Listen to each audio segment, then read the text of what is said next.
Talk to you about it in a little bit. Yeah, but there will be one way or another. Good. I'll talk to you about it. Okay, welcome everyone. I guess I will call the spring planning to order. Welcome Budget Committee. Do we need to do introductions or? We have a couple new people. One new number, so probably makes sense to introduce, have them introduce themselves. And then before we do that, I just want to make sure that everyone is very respectful of everyone's time. And my goal is we stay on task, we move the needle forward, and we all stay on topic. So I have to beat Ben's record, we have to get out of here. No, just kidding. We need to do the important work, but stay focused. Okay, so if we could have the budget committee introduce themselves, I would really appreciate that. Starting with Mr. Short. Brian Short, I was a past commissioner for 8 years. For executive before that. A little bit of background. I've been on the budget committee 3 years or so, 3 or 4 years. I missed last year because I had surgery. So I'm happy to be back. I do have one question though. I mean, have we nominated anything here in terms of who's chairing? I mean, Larry is such a prominent individual. I figured I'd probably not. You're gonna volunteer him. Well, we actually don't have to do that yet. That's next. Meeting on May 7th. How do you want us to respond? That would be my only question. How do you want the budget committee to participate? Do you want us to just listen and be more active in the budget session? Or do you want to have us act as community members to say, here's some sentiments that we have to consider?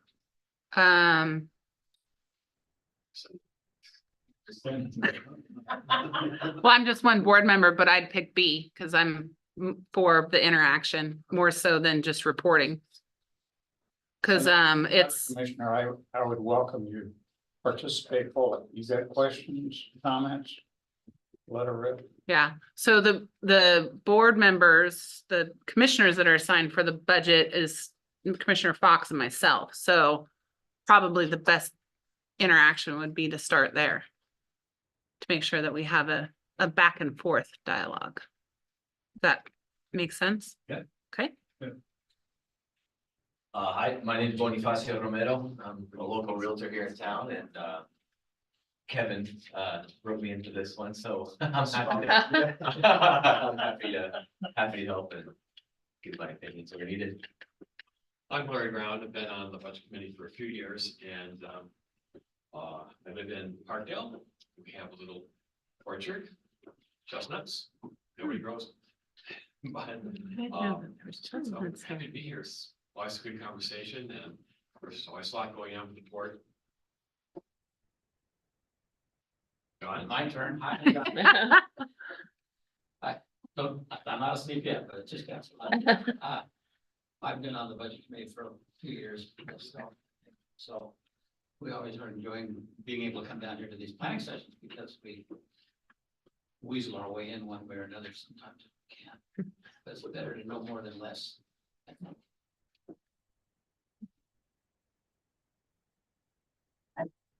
Judy Newman, learned to fly at Hood River Airport in the early 70s and been involved with aviation ever since. Director of the museum for 11 years of WAM. And over the years, had ski areas and followed here for a lot of years. And I just like Hood River. And I've been on the budget committee for a few years and I just like to know what's going on. I'm kind of nosy. If you wanted to, should we get staff quickly introduce ourselves just? Sure, because we have some new faces. Yeah. Sure, Patty, why don't you start? I'm Patty, executive assistant. I'm Ryan Dockridge. I am facilities manager. I'm Dale Stafford, waterfront manager. Debbie Smith Wagard, the finance director. And I'm Kevin Greenwood, the executive director. All right.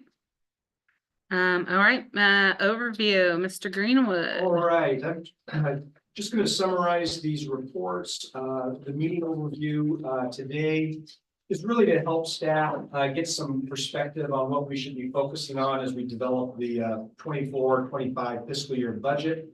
And we do two planning sessions, one in the spring, one in the fall. So I do want to take a little time and just review some of those things that were brought up during the fall planning session, let you know how we've done on those, but also kind of talk about some of the themes that staff continues to hear from the board and make sure that those goals and objectives are still meaningful as we go into the budget process. As you know, there was a very significant policy that was set a couple years ago, and that was resolution number 2022-23-13 that directed staff to be completely off of tolls from the bridge for non-bridge related activities. And so a lot of the goals that staff is bringing forward is to help with that objective. And so what I'd like to do is just summarize some of those themes from fall planning. One of the things that I ask of the commission every year is, do you continue to see a role for the port when the bridge is no longer under the port's auspices? And so in the past, that there continues to be very full-throated support for the role of the Port of Hood River in the community. And I'll summarize these and let you respond. That the Hood River waterfront is the gem of the port's assets. Some might put the airport in there as well. But to generate new net income to maintain the highest level of services for the waterfront as well as the airport. Really look at each cost center and every asset center of the port with the premise that there will no longer be any tolls being put towards those activities. That everything that we're looking at is to get off of tolls for anything other than the bridge itself. That any new port initiatives really should be focused on generating positive net income for the port to remove those subsidies from bridge tolls. Keep and lease current port-owned property when it makes sense to generate revenue for the port. And then if the port-owned building is sold, that the proceeds from that sale be used for other revenue generating activities and not just to fall into covering operational costs. Minimize the wear and tear on the existing bridge until the new bridge is open in the fall of 2029. And then there's also been other themes about incorporating solar and green energy concepts into our designs, and then finally investing in staff training and operational policies. So from that, I don't know if there's any changes to any of those things, or if those were adequately summarized from the last two planning sessions. But I think really before we move forward, we should see if those are indeed what you heard over the last 6 to 12 months. And primarily the role of the port is obviously the most important to staff. I've got two suggested comments to kick around real quick. One, I think we need to figure out what's our philosophy on self-performing work or subcontracting it out. That's a key pivotal point going forward. And the second one, from my point of view, the item number 1, should the port continue to exist? I'm probably a little more flexible. I think it should if it makes financial sense. If it doesn't, we're just having the port to have the port, then I question doing that. But as long as it makes financial sense, all for it. Any other thoughts on those themes? Well, I think for me, it's more than financial sense. It's if it's what's best for the community and our assets. So we're a recreation-based community, and we want to keep those assets as nice as possible for our community. Like that, Even if one not- observation, the park was originally created by the state to support the federal government to enhance the industrial development and promote industrial development in the gorge. It wasn't top rate bridge. It was only later that the port acquired the bridge when no one else could buy it. So it's never been the core mission of the port to run the bridge. Was something that was added on to its mission, which remains, as far as I know, industrial development, employment generation for the community. So those activities have never been profit making. They're all investments for the future, and sometimes the return is, the public return is a non-financial one, can't measure immediately in dollars and cents. So I think it's a good point, Larry, that the question that I would have is that mandate still appropriate in our current environment? That's a complicated question. Yeah, especially if you look at what's happening to all ports in the Pacific Northwest. We've moved offshore a lot of our heavy industrial activities. You've got 110-pound rail here. There was an expectation there was going to be big industries down here in the water. Climate, the designation of a national scenic area and the amenities that this area represents attracted a different professional group of people that aren't dependent on industrial activities. So what you see in the port industry today is a shift towards that, more that technology activity. I mean, this area walked past 20 years of technology until it woke up and realized that technology, I mean, of course, we didn't have fiber optics or, the urban rural internet connection, but it does now. So I've given this port or no port a lot of thought, and it's, part of me says, it's a hybrid governmental agency. The city can't do what we can do with the port. County can't do what we can do with the port. So you have access to unique infrastructure, unique funding sources, and you have the resources to go after. I'm involved in a project right now, and the resources aren't there to go after something that's obvious and is frustrating. So imagine if you removed all the ports of storage, you would vacate all that waterfront land, all that infrastructure that's here that nobody else other than the port was ready to receive.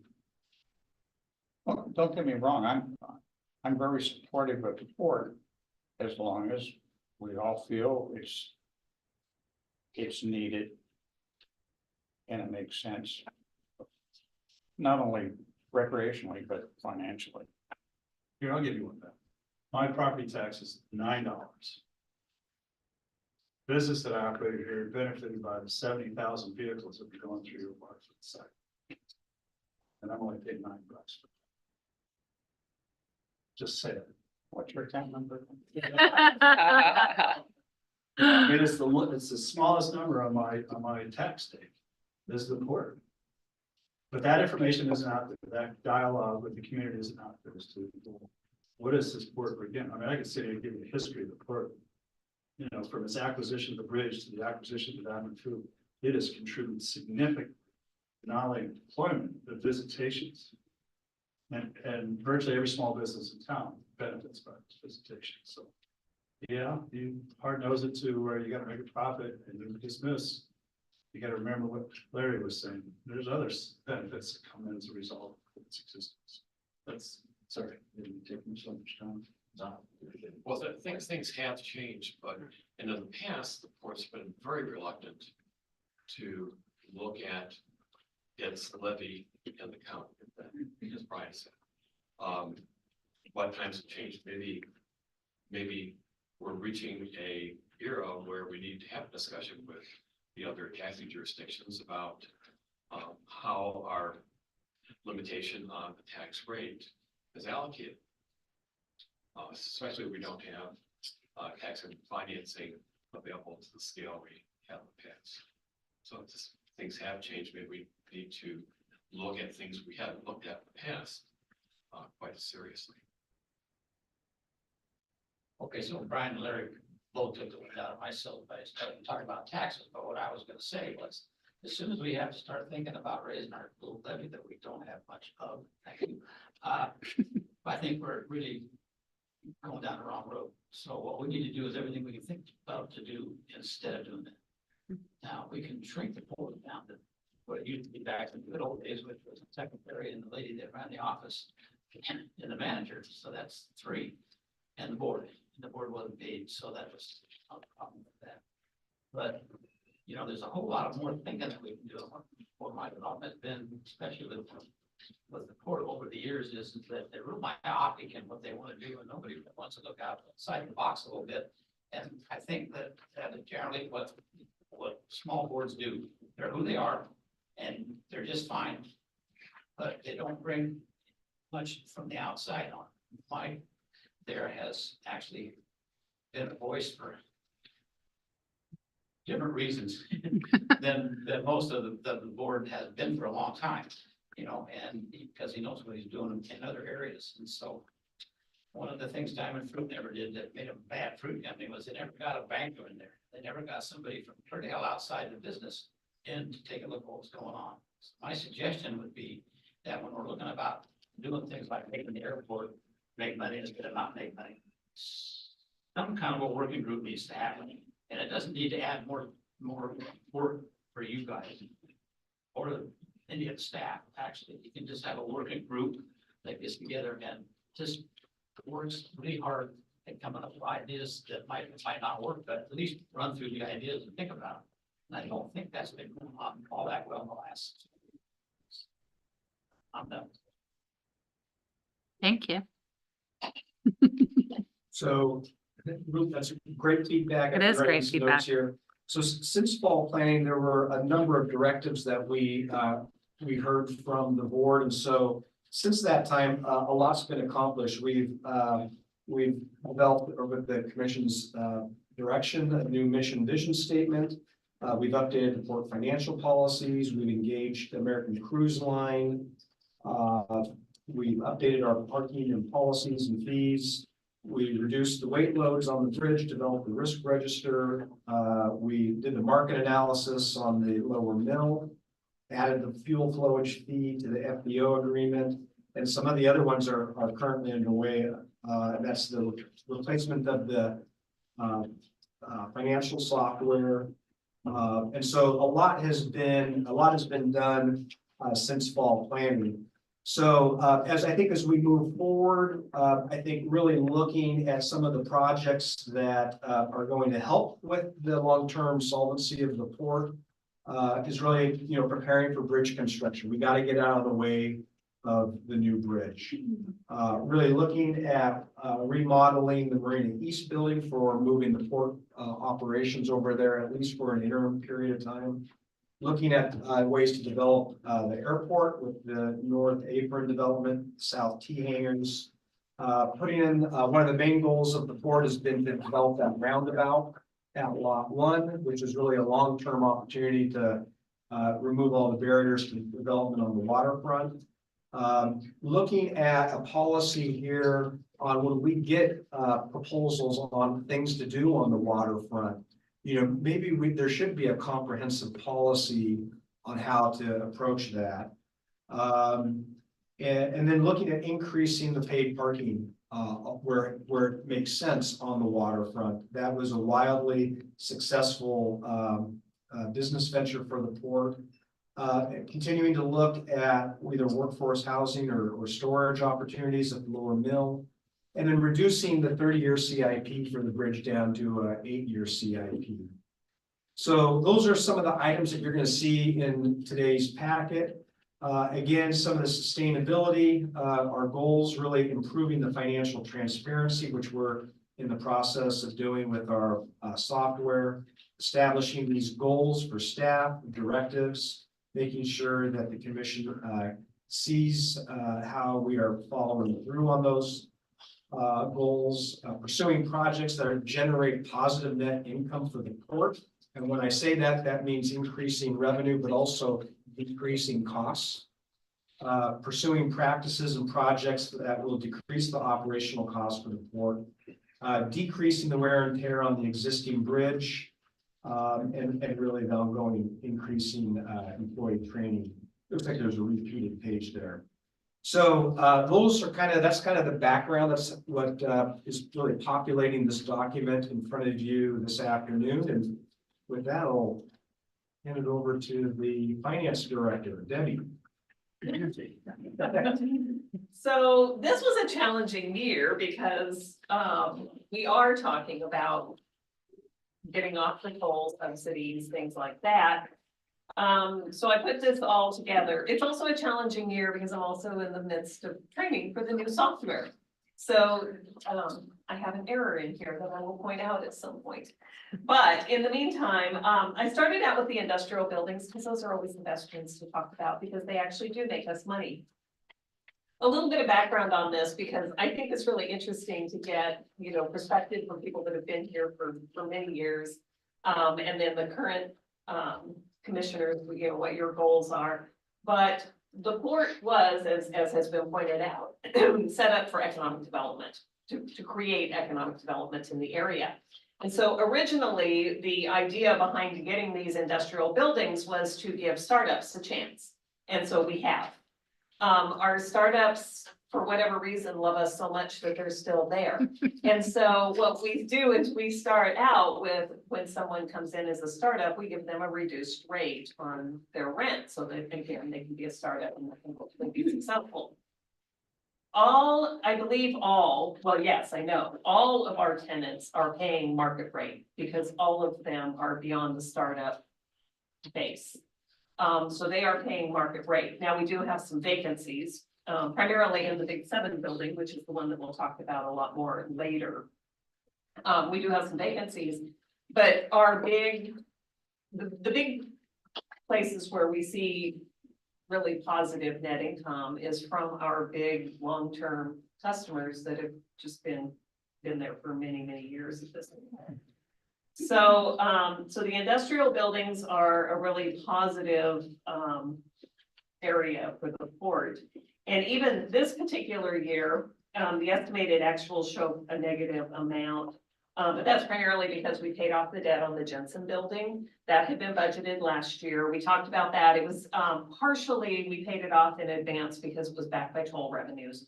And so we were going to have to do something with it before it matured anyway. And as we talked it through, we said, let's just pay it off. It'll help our cash flow in the future because we don't have that debt service payment. And so that was done in January. That was paid off. And so from a budgetary standpoint, and these are all basically on the budgetary basis. And so from a budgetary standpoint, that shows us having a loss. But that's only because of that debt service payment. If it were not for that, we actually would have had net income of close to $1 million estimated this year for all of our industrial buildings combined. I didn't do much of anything with Big 7 because, like I said, I'm assuming that it will be sold. I put July 1, but sometime this summer, I would think that we will be able to sell that building, I hope.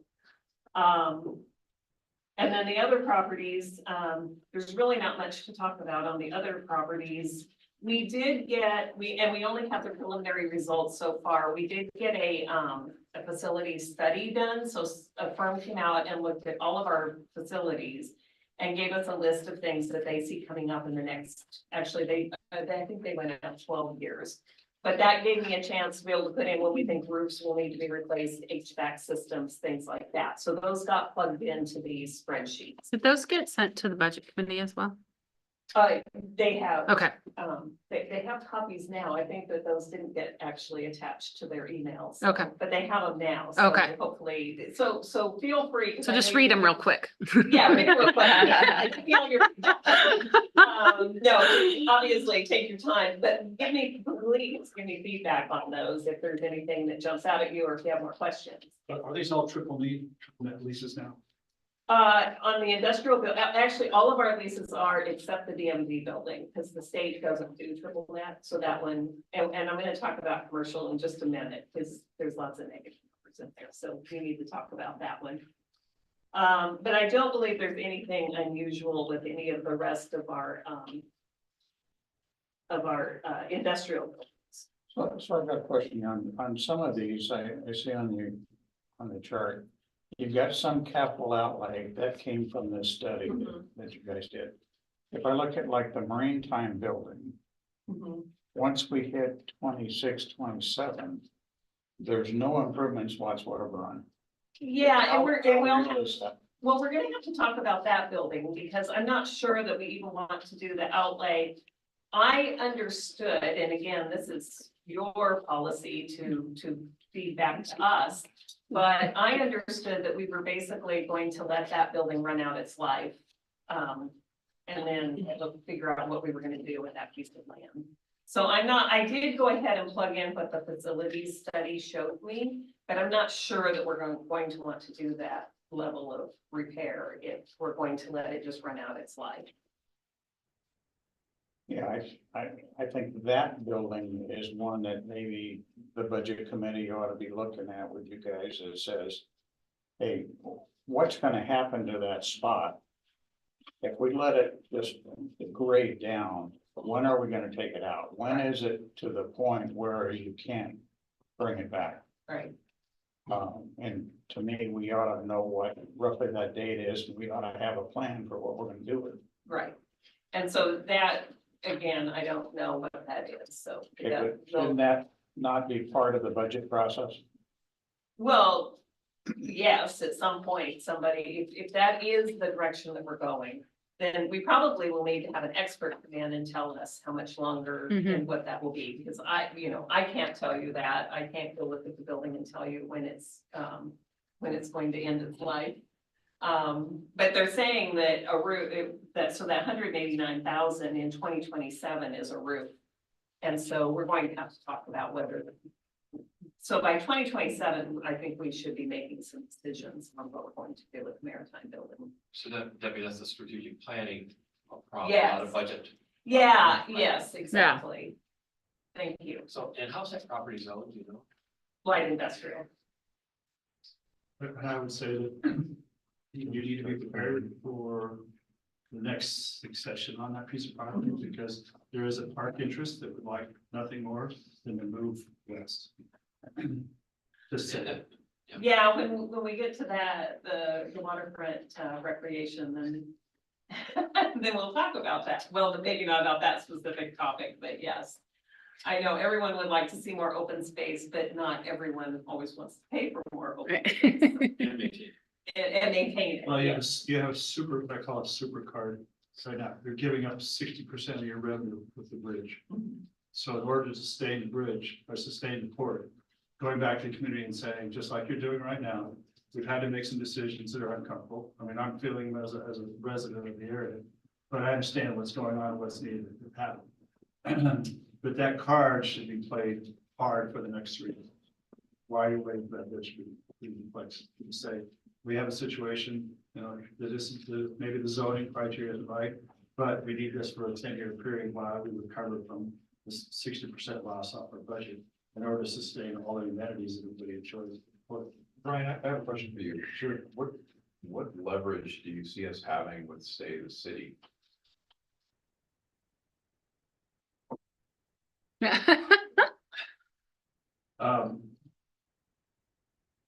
I'll go back to zoning criteria, zoning issues. Is if there's an opportunity and with a vacant piece of property that's been sitting vacant for a very long time. That isn't the appropriate zone based on what was really the needs of this evolving community. I would be saying to the city, we're giving up 60% of our revenue in order to maintain this commerce link from Washington to Oregon.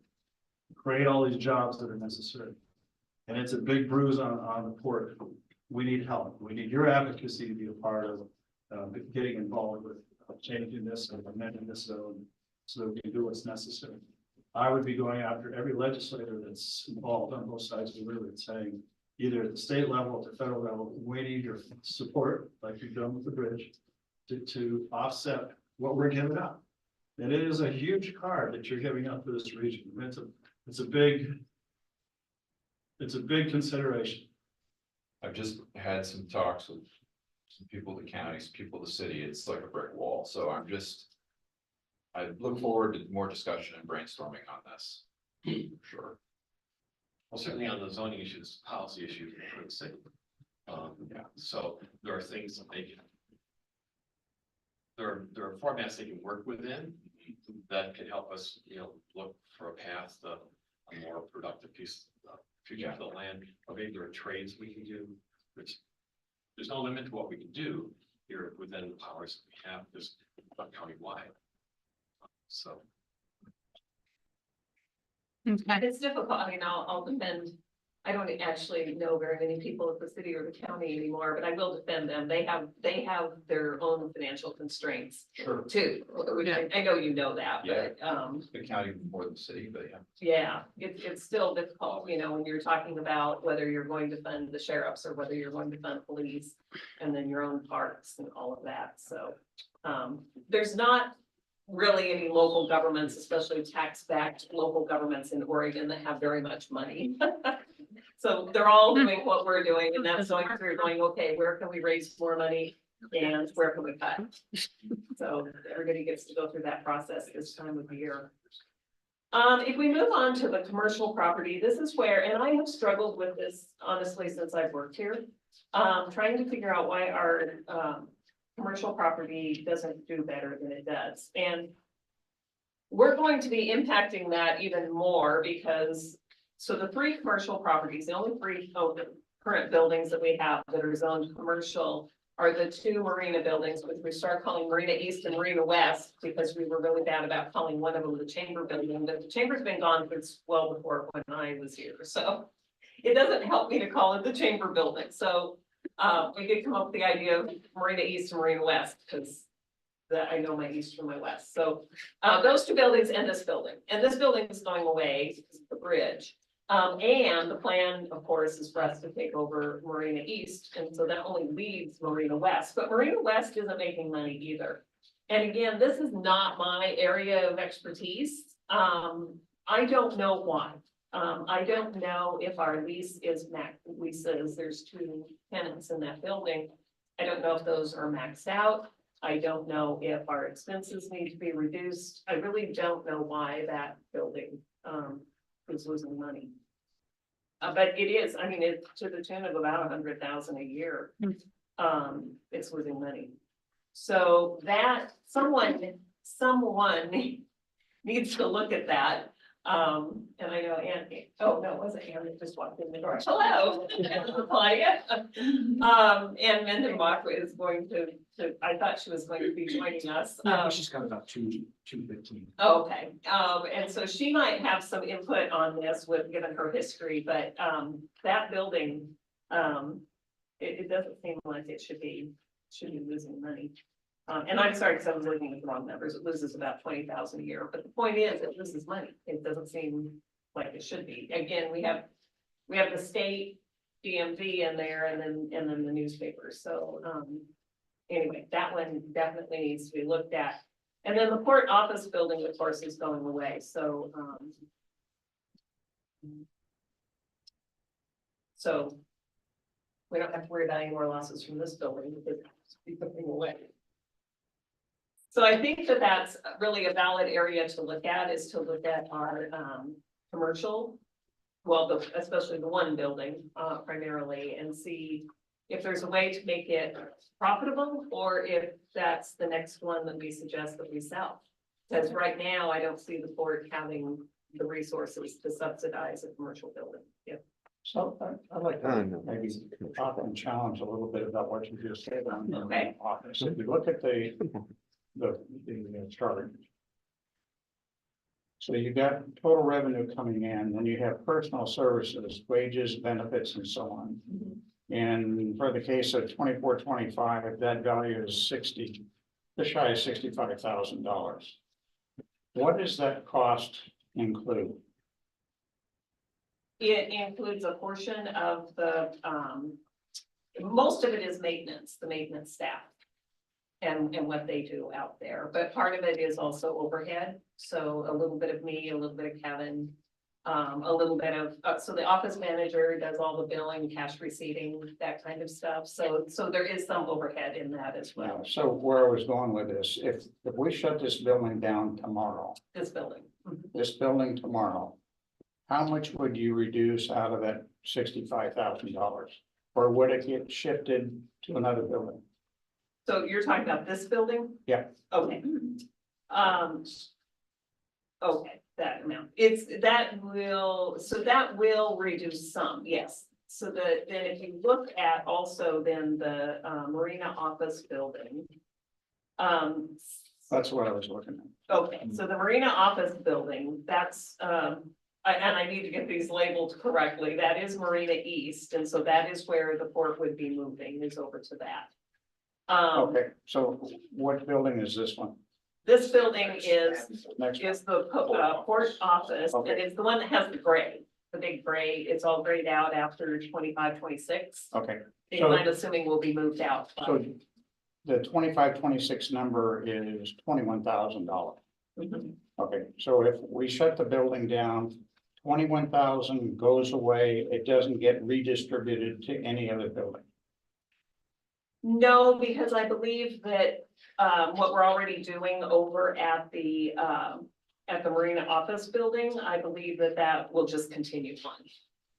So we'll be, yes, so we've been losing well, it kind of depends, but we've been losing probably around $50-ish thousand, $40,000 to $50,000 on this building, and that will go away.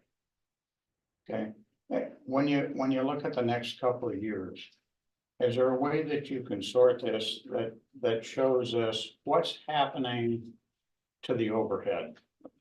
Our staff, are we downsizing, are we right sizing the staff, or are they just getting pushed into another charge pot? And so far, so the vast majority of the people that work for us get charged to the bridge because that's what they do. I mean, we have a large group, or I shouldn't say a large group, we don't have that many employees, period. But most of them get charged to the bridge, and then all the rest of us get kind of spread out over all of the rest of that. And so I'm thinking this through as I'm talking here about where everybody ends up. We have talked in maintenance, we've talked about attrition, so that as people retire, we may or may not replace them. And that also feeds into the comment you made about whether we provide services ourselves or whether we contract it out. So we're looking at that as people leave, and actually as everyone leaves, each time that there's a vacancy, we look at what do we need, what are our needs for that? And so right now we have the property manager position open. We have maintenance, summer maintenance help, summer, the parking, all that. We look at each time, what do we need and what level do we want to fill that? So we've actually, payroll is reducing. We have actually had people that were higher paid that have left, and we have decided that we didn't need that level of person or level of services. And so we have actually been declining in payroll, even though we haven't entirely replaced people. We did not replace the deputy executive director when she left. We did not replace that position. So we have been attempting to right size to stay within what we need to provide the service to the public, what we need versus what we have. And so we do look at that each time. And I appreciate that. Where I was going with this, especially with a new system, Mhm. it seems like it would be very helpful to have our numbers sliced up slightly that says, okay, here's our ongoing need to support the old bridge Mhm. today, tomorrow, until we get to the 26 cutoff. Here's what 26 and beyond looks like for the bridge. And here's where we are today on everything else. And how is it morphing over time? It's almost like you have to have two plans. Yeah. A bridge plan and everything else, and everything else is what's gonna stay here for the long term. And what does that picture look like? And we do allocate our staff out that way, our staffing costs. We allocate them out based on where the need is. No, I understand. Yeah, I okay. totally get the actuals. Oh, What no, I'm but I mean, worried even about looking- is the forecast even of how looking- we're moving forward. Yeah, even looking forward into the future, I'm trying to figure out where people are needed. But that gets more difficult to do when you have buildings like the Maritime that may need some more, maintenance assistance. As it ages, and yet it still makes money because we have a long-term customer in there. So I do try to look at it from that way of where are our needs in the future. But I think if I could just kind of continue on with that. So in the budget document, you'll see all the personnel split up to which building, which bridge, everything. It's all a pretty detailed breakdown. So theoretically, when the bridge goes away, all of those percentages on personnel would go away if there isn't some other versioning needed. So, theoretically, if the Bridge Authority wanted to have their own staff, theoretically, that could just be transferred over to the Bridge Authority, or if it makes sense for the port to provide administrative support for that, that's another option. But if there wasn't the need for the bridge, I mean, the organization will reduce, that will go away, and the organization will get reduced by that amount. But an organization needs fixed cost. Yeah. Are you sure that you've looked at it? That assuming the bridge goes away and all the staff that goes with it, do you have the catalyst of a minimum staff that you can actually run the show left over? Yes, and and not to be too coy about it, but there's going to be some other key retirements about that time. Mhm. So when I look at succession planning for this organization, that's going to be a huge milestone event for what this port looks like going in the future. Mhm. And so, and that's done with, there's a reason for that. Because it doesn't necessarily make sense that the port post bridge has the same administrative. I totally agree with you. I personally think we need a transition plan. Hmm. Okay, here's what we look like today. Here's what we think we're gonna look like tomorrow. The day after is gonna look like this. And we all agree that's what the picture looks like. And then how are you gonna move into those two spots? Question.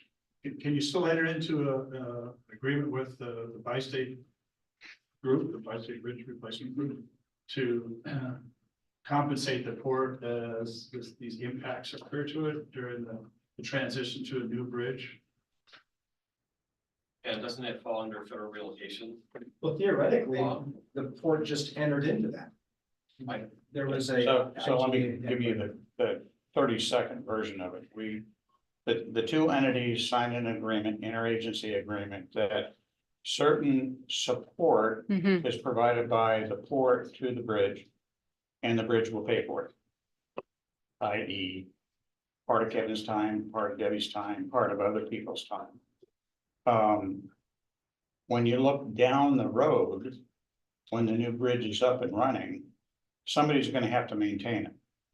However, the maintenance is gonna be vastly different than what the current bridge is. That one's gonna be concrete. First 5 years, the maintenance is really just cleaning out the drains. And maybe plowing snow. But that's about all it's gonna be. We're not gonna be welding. Or anything like that. So. The numbers are gonna be totally different. And the talent may be different. But I think to answer your question, it would be possible for the bridge entity to contract with the port for administrative services, maintenance services, or. Or maybe even tolling. Yeah, there's operational things. I'm thinking actually a little bit The more about relocation what's baked into the bridge project for the relocation. that compensates this entity for the loss of land, the need to relocate to another building. Oh. And costs. Yeah, involved in and the loss that of is gonna revenue be paid for by the new bridge. It's all paid for by, so. When we have a loss of revenue at Maritime, notwithstanding that we have losses on the other side, but. Will we receiving income from your cost of leasing the Maritime Bridge or just replacing the revenue that was there? I mean, usually you get a relocation law, it gets pretty detailed about what is the actual impact. We're giving up land here, how much is being compensated. There is a federal formula for that, yes. Right. And the new bridge will Mhm. use that formula. Territory. We're committed to do that. So Yeah, we'll be- that'll be one of the topic sheets that will. get into. Okay. So I didn't actually include that in my forecast because I'm assuming, which I may be wrong here, but I'm assuming that we're gonna have a wash on that we will have expenses and all of that, but that they will be fully covered by the bridge. Just remember, the new bridge is not, I mean, we don't have very deep pockets. We're trying to build a bridge. However, the port shouldn't have, as a separate entity, should not have to subsidize it. Yeah, I agree with that, but I just feel like the poor, the public is taking an impingement on itself to be generous to have this bridge replaced, and we should be compensated for that. And I can Is that what you're Yeah, saying? we're the residents of this district of Hood River Valley, and we have an interest in the bridge and its construction and operation and that kind of thing, but we're only one of, among others who have an interest in it as well, and we are separate legal entities. And if the bridge at some point is not going to be subsidizing us, we shouldn't be subsidizing it. There should be a line there where we keep track of what's Mhm. going on back and forth. Well, and that's been a really good thing about working with the agency with this intergovernmental agreement. We purposely intended the agreement to lay out the relationship, but items such as land swaps, all of that, those are all gonna have to be their own separate discussions. I mean, just like, this is one of our only commercial properties. It's gonna need to get appraised. It's gonna need the entity, the bridge entity and the port entity, we've had conversations about making sure that the swaps are apples to apples and everyone's fairly compensated. Need to satisfy myself that, as the ports budget committee, we're looking at and its future and representing it in some ways, the rest of the taxpayers of the county, we're just concerned about the future and that you can be well compensated for what you're providing to make the bridge happen. I have one more piece just as a recall to put in with the commission.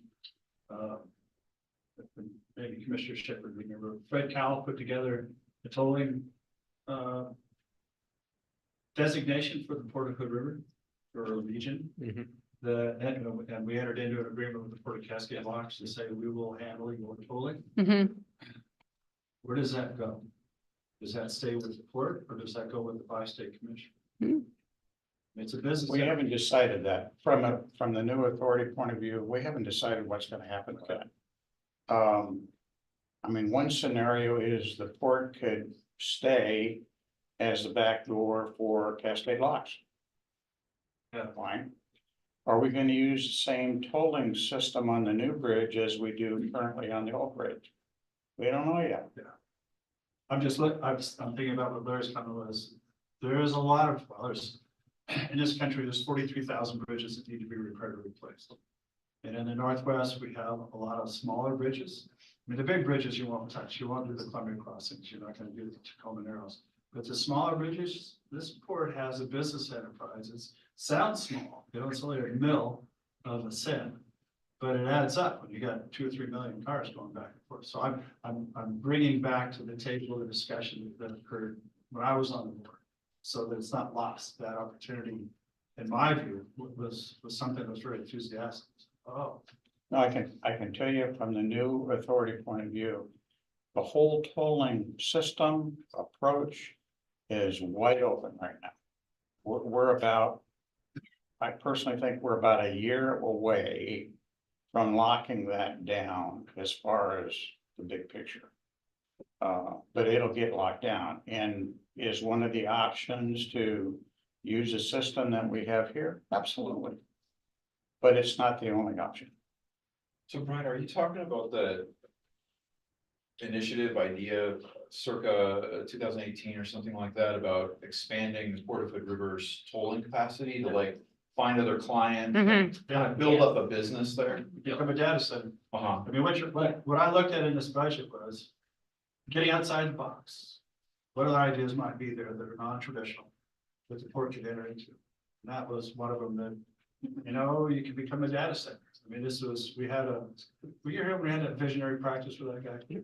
He said, you gotta get out of your traditions and start looking at what may be occurring 10, 20, 30 years from now and position the port to take advantage of this. And this, That tolling system was an entrepreneurial opportunity, it seemed at the time, that Fred had gotten a lot of positive feedback on and talking to the state and others. But Unfortunately, right now, so Fred and I talked about that a lot. So I was a contractor here and I've actually known Fred for many, many years. Fred and I had talked about that. The problem that we had with that is that, and you're seeing it really come to fruition right now, tolling, first off, most people in this state are not even familiar with tolling, and it's a very negative, it's very negative. So it's difficult to find people, even though there are many, many bridges in this state and roads that need to be improved, it's very difficult to find someone who's willing to toll them to do the work. So I think over the years, I think that this is going to evolve Mhm. because we have to find a way, and I know we're getting off topic here, we have to find a way to pay for our infrastructure in this state. And I think ultimately that there will be more tolling potentially in this state. But right now, it's a very negative thing. But we do, you are correct, we do own the Breeze by trademark. And we do have the ability to expand this to other facilities, if we can find someone that wants to toll somewhere, they can toll a fairly small space or small, a small bridge, a small section of road, and we can do the work for them for a reasonable price. So we do still have that available to us as a revenue potential. Okay, All right, I'm gonna rein us back in. okay, good. Good job. So I'm gonna briefly go over waterfront recreation. We don't do too bad on waterfront recreation, but my error was on where you have the Hook Spit Nichols. Nichols had a big water leak this last late summer, fall time period. And I accidentally carried that number forward. So, Okay. If you look at utilities under Hook Nichols, I did not inflate the right number. I inflated one that will not be repeated. So it'll drop back. Ryan and I have had a discussion about that leak because it was shocking. But it's been fixed and, we're moving forward. Since you brought that one up, if you look at the Oh, go ahead. Wasco. What's Back the a few. building? Okay. Wasco building, there sure looks like there's a math error There on the could be. 23-24. Materials and services, all of that adds up. And Oh, it yeah, says that it would- adds up to 38, it's gotta be well over. In error, yes, it would be. And I spotted that in a couple other areas in the sheet. Okay, I'll go back through and double check these. because- So Debbie, on the next spring planning, will these spreadsheets, like, when do these spreadsheets go away to? Next spring Okay. planning, yes, next spring planning, I'll be able to do this in the new software. Okay, On a daily basis, I go tell Yana and my deputy finance manager on a daily basis, I tell her that our current software sucks. There won't be enough data in there for next fall planning. Because it'll just be. Yeah, fall planning might be difficult to do that in the new software, but spring will be fine. okay. I don't know, I'm gonna be pretty motivated once that software goes online, let me tell you. So on waterfront recreation, so I told you about the Hook Nichols, and so our big, the big expensive one is Marina Green. Mhm. Because it's big and it takes a lot of maintenance to keep that grass mowed and under control and everything else surrounding it. Takes water, it's a lot of work, so that's our big hole. Ask commissioners, is that gonna be part of the staging area? Sorry? Marina Green, will that become part of the staging area for the bridge? Just our hole here shouldn't. No, No. I don't think so. I mean, where the staging may end up to be is this area right here. Yeah. And out into that parking lot. Okay, I don't see us going around the corner. so you'll land your boat launch here. Well, we're talking back and forth about that. I bet Kiewit could build a really nice boat launch. Yeah. Just saying. Kiewit has offered initially that we could keep that boat dock open as we use this area for a staging or laydown area. I've got some concerns about that mixing public traffic with cranes and That's a different cherry meeting. pickers. Yeah, public safety. But we're a couple of months away from getting that one figured out. Okay, And then I have to give kudos to Daryl because she got me all of her CIP information. And so I included it in here so you can kind of see some of the things that we talked about. Doing over the next few years for the waterfront. There won't be much done with the marina until after the bridge opens because we're expecting it to have an impact on the marina, so we're trying to keep, you know, well, and we don't want to have a lot going on over there when there's a lot going on over here either. So, but What do you have planned out in 25-26 for 102,000 on capital on the waterfront recreation? let's see, waterfront recreation. 102, so that's the Hooks Nichols and Spit, and I believe that is, oh, you've got that, the pavement repair over at Nichols, that's the big chunk, 100,000 is, pavement repair over at Nichols Basin. Is most of that. It's the parking lot where Gorge Pallet Center is in the middle. Okay. And I know you had that, the one I'm looking at doesn't have that follow-up sheet. But yeah, you're right. Oh, okay, okay. All right. So, that's when we talk about parking, that's what we're hoping to fill most of our waterfront recreation gap with is, parking revenue. And Kevin will get into that a little more. If we could expand our parking a little bit, that would really help with that negative number at the bottom of the waterfront. And then the marina, like I said, not a ton. The moorage slope repair, so on the docks themselves, right? There's a lot of wear and tear on that, so we are gonna keep that up. So that's like 40,000 a year over the next few years to work on the docks. And how about the foot trade? You have a note down there that you're redecking and lighting. Yeah, Ryan's one, so the footbridge is one of my pet peeves. So I'll let Ryan talk about it instead of me. At the end of last season, we had all the lumber to replace it. It was trying to schedule a scaffolding company because we have to have access underneath. Because it's through bolted and nutted and you can't get underneath it. And that's where all the electrical is also. The wiring for those lights has been messed up for the last few years, so 1 out of the 12 work. It's been on Michael's plan to replace those as well as ours. So What's causing the problem with the lighting? we don't know. Okay. I've had electricians But look at it from top side Okay. and he thinks it's the actual sheeting of the wiring underneath in the conduit okay. causing issues. So it's bad cable to start with. Yes. So our plan is, as we work down there replacing the lumber, we're gonna attack the wiring for the lights as well. Okay. Okay, moving on to the airport, we have, I think that actually my numbers ended up being pretty accurate for the capital outlay.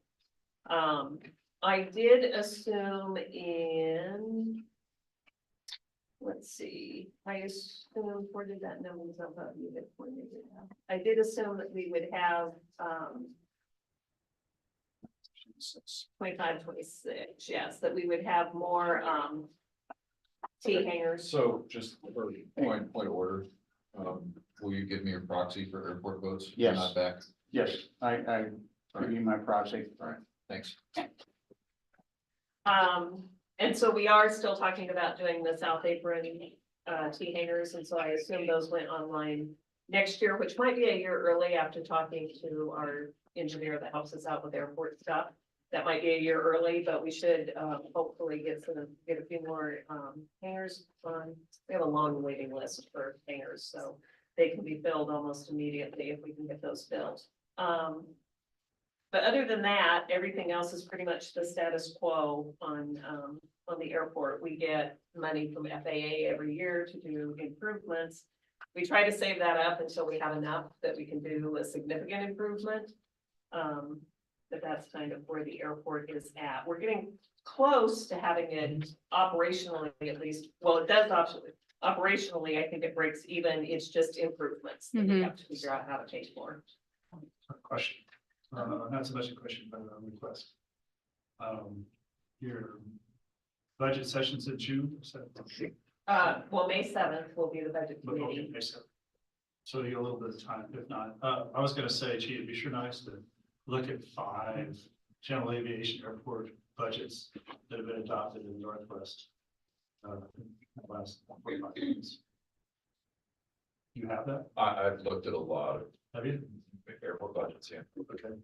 Are we similar in terms of, income and expenses? Are there ideas that feels? In a lot of ways, yes. The big exception or the big difference is that most airports have a property tax funding base. That the port gets very little from property tax. Right. Most airports are not close to breaking even. Many of them receive, $200,000-$300,000 a year in public subsidy to keep them open, because there's an understanding that they provide public service. And we are, I think, going to be successful in getting our airport to a neutral point, which is actually kind of a huge achievement. It is. for a I small- ran one for a while. I will tell you, it's more than a huge achievement. It's almost impossible to do. No, that's okay. To You- bring I just thought as a budget, you said, you know what, it'd be nice to take a look at some other budgets and see if ideas, Airports would are- come off the sheet. They're interesting because each one is highly unique, they're unique situations. Yeah. Yeah, I can definitely bring some data to the budget meeting to share to kind of provide perspective. Do other smaller general aviation airports have, are they involved in commercial activity that's not, like industrial development, for instance, that's not necessarily related to the airport itself? But they Many are. happen to own property? Many are. Many airports have a whole lot more acreage than we do. And so they have a lot of commercial and or light industrial or solar farms or all kinds of things that or even in the case of Tillamook, hunting. We don't have that much land. We're a very small airport. So we have extremely limited. Can opportunities. hunt for rabbit. Well, I have to digress to. I said shoot around airplanes. Just your name, for neighbor issues. The too robust up there. Push back. So, you kind of locked in with what you have. Okay, Debbie, how are we doing on your report? I'm almost done. Okay. Yes, One more question. Debbie, have you figured out what it's gonna cost for that set of T hangers, which would be maybe the next ones you're gonna do? down Yes. there? What you end up charging people that are renting from the T hangers now, the last thing. So whatever rents you're in, are they gonna be anywhere at all similar to what the new ones are gonna be?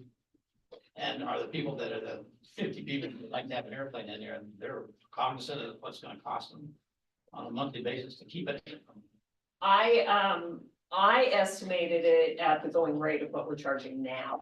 Is what I used as my forecast for the new ones. Can you build a set of T hangers? Well, For what so you're- this is what one you're place. charging now. So, well, we're actually getting money, we are getting money from the FAA, although it's part of the BIL. I always forget what that stands for, but the infrastructure bill that went through.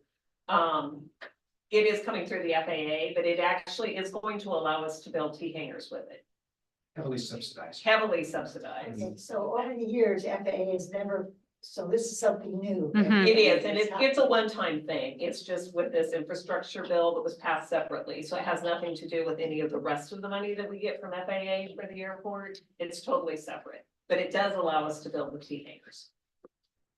And that's one of the things that they allow. Yes, yes.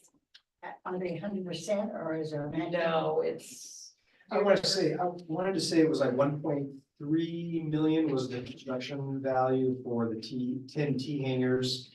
And I want to say that there was north of 800,000 in grants. So roughly 75%. We might be able to get more state. We could grants. get more. yeah, we possibly get some state money. to You're help. basically getting 75% of those T hangers funded by grants. And this is for sure.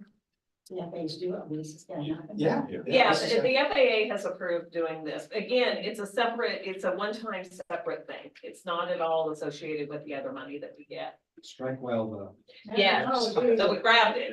Yes. People tried for that. and this has been our goal of the commissions for at least a year. So I pulled out, the next page is actually the administration and maintenance area, because that's going into its own fund in this new, in the new system, and so I just kind of wanted to pull that out. Ultimately, that will get charged out to other departments, as well, so we do have that to deal with, and that comes back though to Commissioner Fox's comment about, right sizing, and so we'll be watching that to make sure that, that all of this is necessary. And then finally, we get to the bridge. I left it till last, and Commissioner Fox isn't here to have his input on this, but we had them, our engineering firm, go through and say, if we're gonna tear this bridge down in 2031, somewhere in that time frame, what do we need to do realistically? What do we really need to do? Because they've always given us a 30-year CIP. Well, bridge isn't gonna be here in 30 years, so let's back up and give us 8 years. So they did, and so it drastically brought down our capital outlay for the bridge. Mhm. Now, I always get nervous, and this report really made me nervous, because it shows us having a lot of money at the end, and I get really nervous with that, because, well, for one, it's my job to be nervous about that, because it's one thing for an engineering firm to go, oh, that's all you're gonna have to do. But it's another when they come back and go, oh, guess what, we missed this, and then I go, oh, now we need the money for that, and so it always makes me nervous when they start doing that, because if they miss something or something comes up later that wasn't obvious, then we have to figure out how to pay for it, and so I still am very protective of this money. Because until they actually or what I should say, until that new bridge actually opens, I'm gonna be very nervous about the old bridge and what it is gonna cost us. So, it did make our numbers look a lot better though, so it made me very happy when they created the details. So Debbie, should we fund some reserve though for that kind of contingency? Well, and that's why, yes. And we don't touch it. We just That's look what I'm at it. saying is Yeah. that I'm putting it into its own fund. Now, there is still, and I left it all in this last spreadsheet, there is still, so approximately 50 cents per crossing is we can do whatever we want up until June 30th of 2026. We can do whatever we want with about approximately 50 cents per crossing. And that is in this, that I didn't do anything with it though, in my forecast. It is kept in the bridge at this point. But we might think about funding a few things over on the port side, because we can still do that. Fund some things over on the port side to ease our way into that loss of revenue from. So Debbie, we funded the reserve, and then we did not need to use it. Do we have any restrictions on our ability to use it? It for goes, even non-bridge yes, activity later? so whatever is left in the bridge fund at the end of, when the new bridge opens, goes to the bridge authority. Well, no, I was asking the opposite. I know, and no, we cannot use that money, because whatever's left in that bridge fund at the end, when the new bridge opens, whatever's left in that bridge fund goes to the new authority. Because they're going to have debt, and so it goes towards their debt. But if we're showing that money's, Ours. yeah, I don't, there's a disconnect there. Should we put that money in a separate fund? We can do that. Take that 50 cents and transfer it. Taking the Yes. 50 cents out, putting it somewhere else makes sense on the front end, so it's Mhm. not assumed to be something Exactly. else down the road. The rest of it's gonna stay there and go there because that's what's gonna subsidize your TIFIA loans. Mhm. So it has to be that, but the 50 cents, that makes sense. Mhm. Let me ask the dates. Was that 2026, that 50 cents ends? Mhm. So you Yeah, have from now until then June 30th of to 2026 collect 50 cents per crossing. per crossing Mhm. to put into an account that has yet to be So it has dedicated. to be, yeah, it has to be liquid enough. The place you put it has to be liquid enough that if you do in fact have a need for it, you could spend it, but maybe we just don't accumulate basically I don't know what you would call it, it's just a gift At the end of it. We would probably frosting. refer to it as a rainy day fund is what we would normally refer to that as. But we did. I'd it's suggest smart that they asset go, once they you do that not a retroactively back right, to the bridge day asset. that we Right. passed it. Yes, Debbie, can we do that retroactively back to the day that we passed that resolution and siphon Yes. that off? Okay. Yes, And the way that that would manifest itself is probably by establishing some of these fund balances, yes. right? So we'll be able to do that because that's all in the bottom line from prior years. Perfect. Is that something that requires us to hear about again, or is that something where you could just simply Do it. do that? Be a function of the budget. Yes, I'm gonna do all the calculations, figure it all out and bring it back to you at the budget committee. That'll be a line item. Mhm. But we endorse that. Okay, so I'll think about it, I'll bring you the numbers and you can talk about it at budget committee. I mean, at the end of the day, we may choose, it's just reserving the choice. Yeah, it's just setting it aside so we know how much money that Mhm. is. It may have to go back to the bridge if something big happens, it might, we have to go back to the bridge. But at least we would have it set aside. I think there's a concept here is that it's not so much a matter of the tolls being spent on non-bridge related activities. What the issue is that the costs of running the bridge. Yeah. Yeah, will Eventually absorb the 50 cents. right. So, I mean, I think that's kind of the. Right. I don't want to say the healthier way to think of it, but because the tolls are staying the same, they're not going up with CPI. Right. And the cost of running the bridge goes up, the cost of maintenance goes up, thank goodness for the 8-year CIP. But so it's gonna absorb and fill up and take that 50 cents. Yeah, and that'd be my. We should idea take up too. everything else So first. I want to have that marked somewhere else. And if we have to dip back into it for bridge, Yes. so be it. Well, it's such a big project. There's no way there's room to anticipate all the different things that so many insurance. And if you don't have, this is the constituent time. And if you don't have that set aside, that means you're gonna dip into those hard Mhm. resources that we have to compensate for the inability to have the absolute vision on impacts. Okay. I'm done. All right. Thank you, Debbie. I shouldn't say I'm done. Were there questions on the, I know Commissioner Pepper had asked me beforehand, questions about the fee and charges schedule. I'll ask that when Daryl's doing her Okay. presentation, you kick in with an answer. Okay, if that's all so right. that was in your packet as well as the new fees and charges schedule, which Saw that. it's mostly Daryl's show, but we got it ready because I need that information for the budget. I would like to say a few things about it. And rates and fees are compared to similar services. As I'm much just- as we can. Sure, I'm just looking at this, I'm just stating opposition, I'm not in favor of increasing mortgage rates by 10%, not in favor of increasing hanger rents by 10%. Our hanger rates are already, I mean, yes, I'll say this, I'm a hanger tenant for the port. It's not a conflict of interest though, because I'm part of an affected class, so I'm all good with Oregon ethics board. But I will just say, we have the most expensive hanger rents in the state. If you look at the Dows, ours are 20% more than the Dows. That's not true for the brand new hangars they're building, those are gonna be more expensive. And eventually, when our new hangars get paved underneath them and everything, they will be more expensive. But we're already paying a 20% premium over them and a massive premium over everyone in the state. That's not to say that people that use the hangars are against raising it.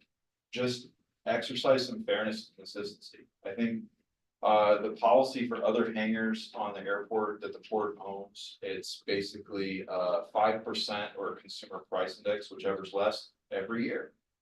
Something like that would be very agreeable to all the tenants, or almost surely all the tenants of the airport, because it's consistent, it's the same every year. Nobody's shirking their contribution. But just randomly, I mean, it went up like 6% a year for many years, and just to randomly be like, boom, 10%. I'm saying this now because the word hasn't got out, so you don't have the torches and pitchforks yet.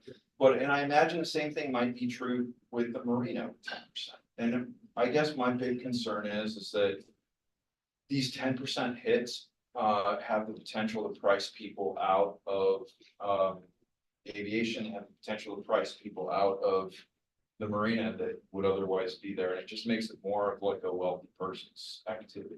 I say, Sure, go ahead. it is a little. I'm aware. In financial. On behalf of they'll the actually do general- presentations Yeah. that talk Yeah, about is this. there a reserve being built up? Okay, it's gonna be its own P and L. Is there a reserve being built up so that we can in a future time?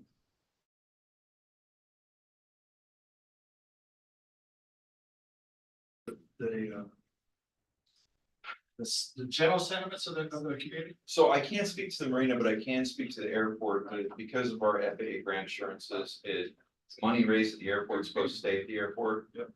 And I mean, yeah, the goal is to get the airport into the black, and the money that is made there stays in a special fund that funds airport stuff. Right. So yes, for the marina, I don't know. But should be the same way. There's a lot gained. That's a decision that the board can make for sure. Was this part of your presentation, Dara? Not necessarily, but I'm happy to jump in. Oh, please do, please add thoughts. Keep in mind, last year. There was nothing, There was nothing. I know. So there was no CPI, I know. no anything. I know. So for genius, but. So looking at it, right, looking at it as, oh, hey, we did 5% a year, maybe, because like, that's a different way to think about it. Like, that starts to sound a lot more reasonable. What I'm saying is I'm in favor of sort of a policy decision, I guess. Like, make a decision to just say, hey, we're gonna do this every year, and then everybody knows. You know, I've got some background. If you recall, we introduced that rate resolution because what was happening prior is we get bits and pieces coming throughout the year. Yeah. And so we accumulated all of that into a single policy statement. And when it was implemented, it made sense to have a gap so that everything can kind of get caught up. Mhm. So theoretically, you won't see that. Again. Okay. Sure. So, yeah, I just want to share that. Okay. All right, so, is there anything else? Not- If I could speak. Yeah, sure. To that, I did do a rate survey, we didn't include it because before there was so much information, it was overwhelming, Yeah. I took it right here. And so our rates, we are in the middle of that. Okay. And before you came on, the commission directive was we have a huge wait list, we have over 100 people, we have 160 slips. We want to be more at the upper 20% of Yeah. the pack. Mhm. So we are like smack dab in the middle, and I'm happy to share this. with Supply, you. man. So No, it makes sense. a 10% increase was actually, Getting us to the middle, right? yeah, the 10% probably won't move us out of the middle, 10%. Right. That's where that number came from. Do you want to talk about this right now? You can talk about it after. It's part of the rates, really, my conversation is about concessions. Yeah. Okay. So, however you guys want to do it. When we increased 2 years ago, I'll separate the two. I think that's a good idea down at the marina. Have we seen a significant raise? It was somewhat significant rate a few years ago. Have we seen a significant drop off in the waiting list in that time? It's increased. It's increased. Okay. So from a business perspective, our rates are not meeting market. So A fair point.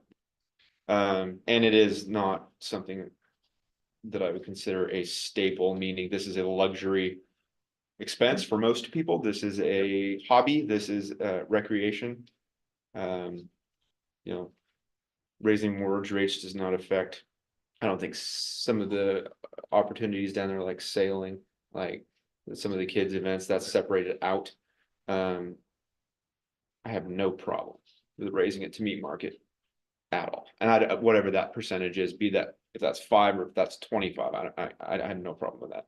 So maybe the argument is for the marina to go more than 10%. But I do think a policy is a smart suggestion moving forward, so we don't have to debate Every year. unless we do every single year. I think that's wise. We had a while back, the commission told staff for 3 years, because we were so low, for 3 years, we'd like to see 10% increases, and this is for tea hangers and for the marina, so that's what we did. So now we're past that, and we've shifted how we do things, putting the tea hanger rates and the marina rates into the master fee schedule. So. Yeah, the hangar rates aren't San Francisco expensive yet, so that's something. Well, and how many we have people are a- waiting for a T hanger? Yeah. About 30 people waiting, Yeah. so yeah. Yeah. there Yeah, are- people aren't maybe wanting one that aren't even on the list. Yeah, I think Well, there'd be a lot of people really happy to pay that rate. Guys, I've sat for many years on the board of the Crystal Springs Water District, which supplies water up to the mountain. And we've been trying to catch up with all the things we should have been doing for the last 40 years. We now have the highest rates nearly in the state. We used to have the lowest. And part of that is because we have a small area, small ratepayer base and a huge infrastructure requirement. So when you don't have the opportunities to look at economies of scaling to grow, one of the problems of being small Mhm. airports, small water districts, small cities. So that we have higher rates or on the higher end of rates in any of these activities that we have than other places. That's kind of just being who we are, small, which everybody likes, that's why they're moving here. So it's just part of the premium. Yeah. Okay. I want to talk to the importance of constituent participation, those that don't own airplanes or boats. Is to make sure that in your deliberations that you create opportunities for the general public to feel welcome. And I was thinking about the top of the ramp at the marina. It's like an entry to the Snake River Penitentiary. You know, and that's one of the things we pushed for with Youth Sailing, was to give an element to the asset back to the community to say, here's how we're going to help you participate. And that's what I would offer to the airport advisory and the marina communities. Always have a part of your reserve, not just earnings, but community participation. How does the general public get access to that asset? And then the goodwill stays, and your lives will be a whole lot easier because of the things that you do.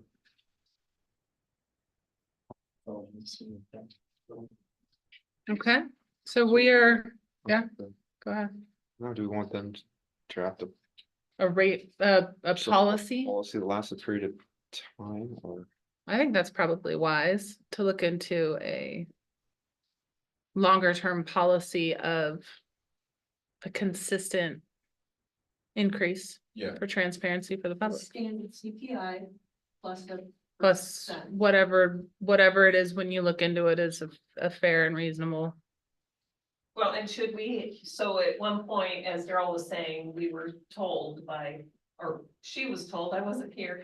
But prior boards had said we want to be in the upper 20% of the marina, for the marina.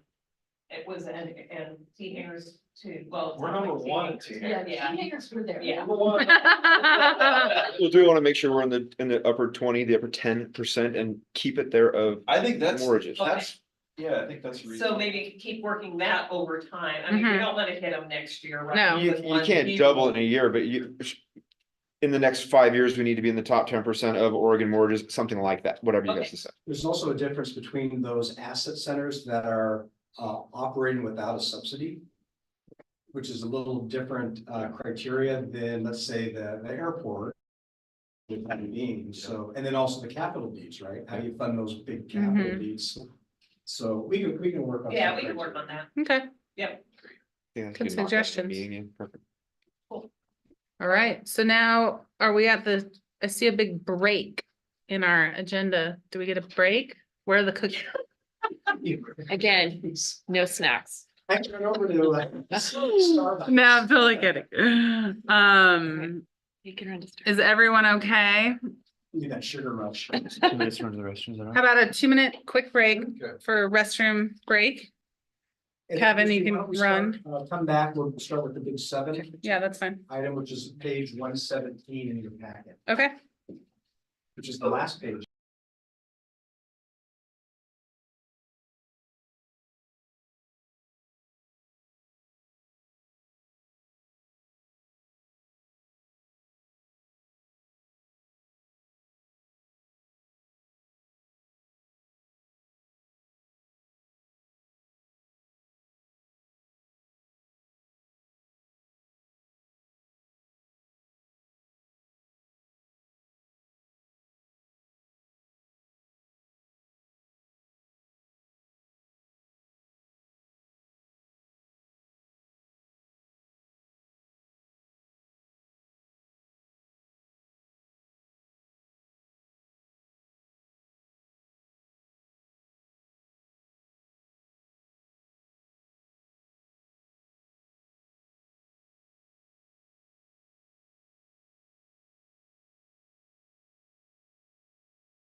Are you ready? You Thank you, by the way. want more? No, No, perfect. I needed something because there wasn't cookies. All right. I'm handling refreshments. next time. Everything else, because That's not- somebody did not do a good That's on the job. top of the list here, bring treats. For budget. I'll take care of it next time. All right, let's start with, page 117, which is the last page in your packet. Okay, And this is the big 7 cell. And so, primarily this is an update, we've got Ann under contract. But really, I want to go down to, unless there's specifics about, the marketing of the, big 7, but really, I think with some of the transitions that have occurred here with staff. Right now, we've got some issues related to, vacancies in port buildings. We also have a bunch of lease renewals that need to occur.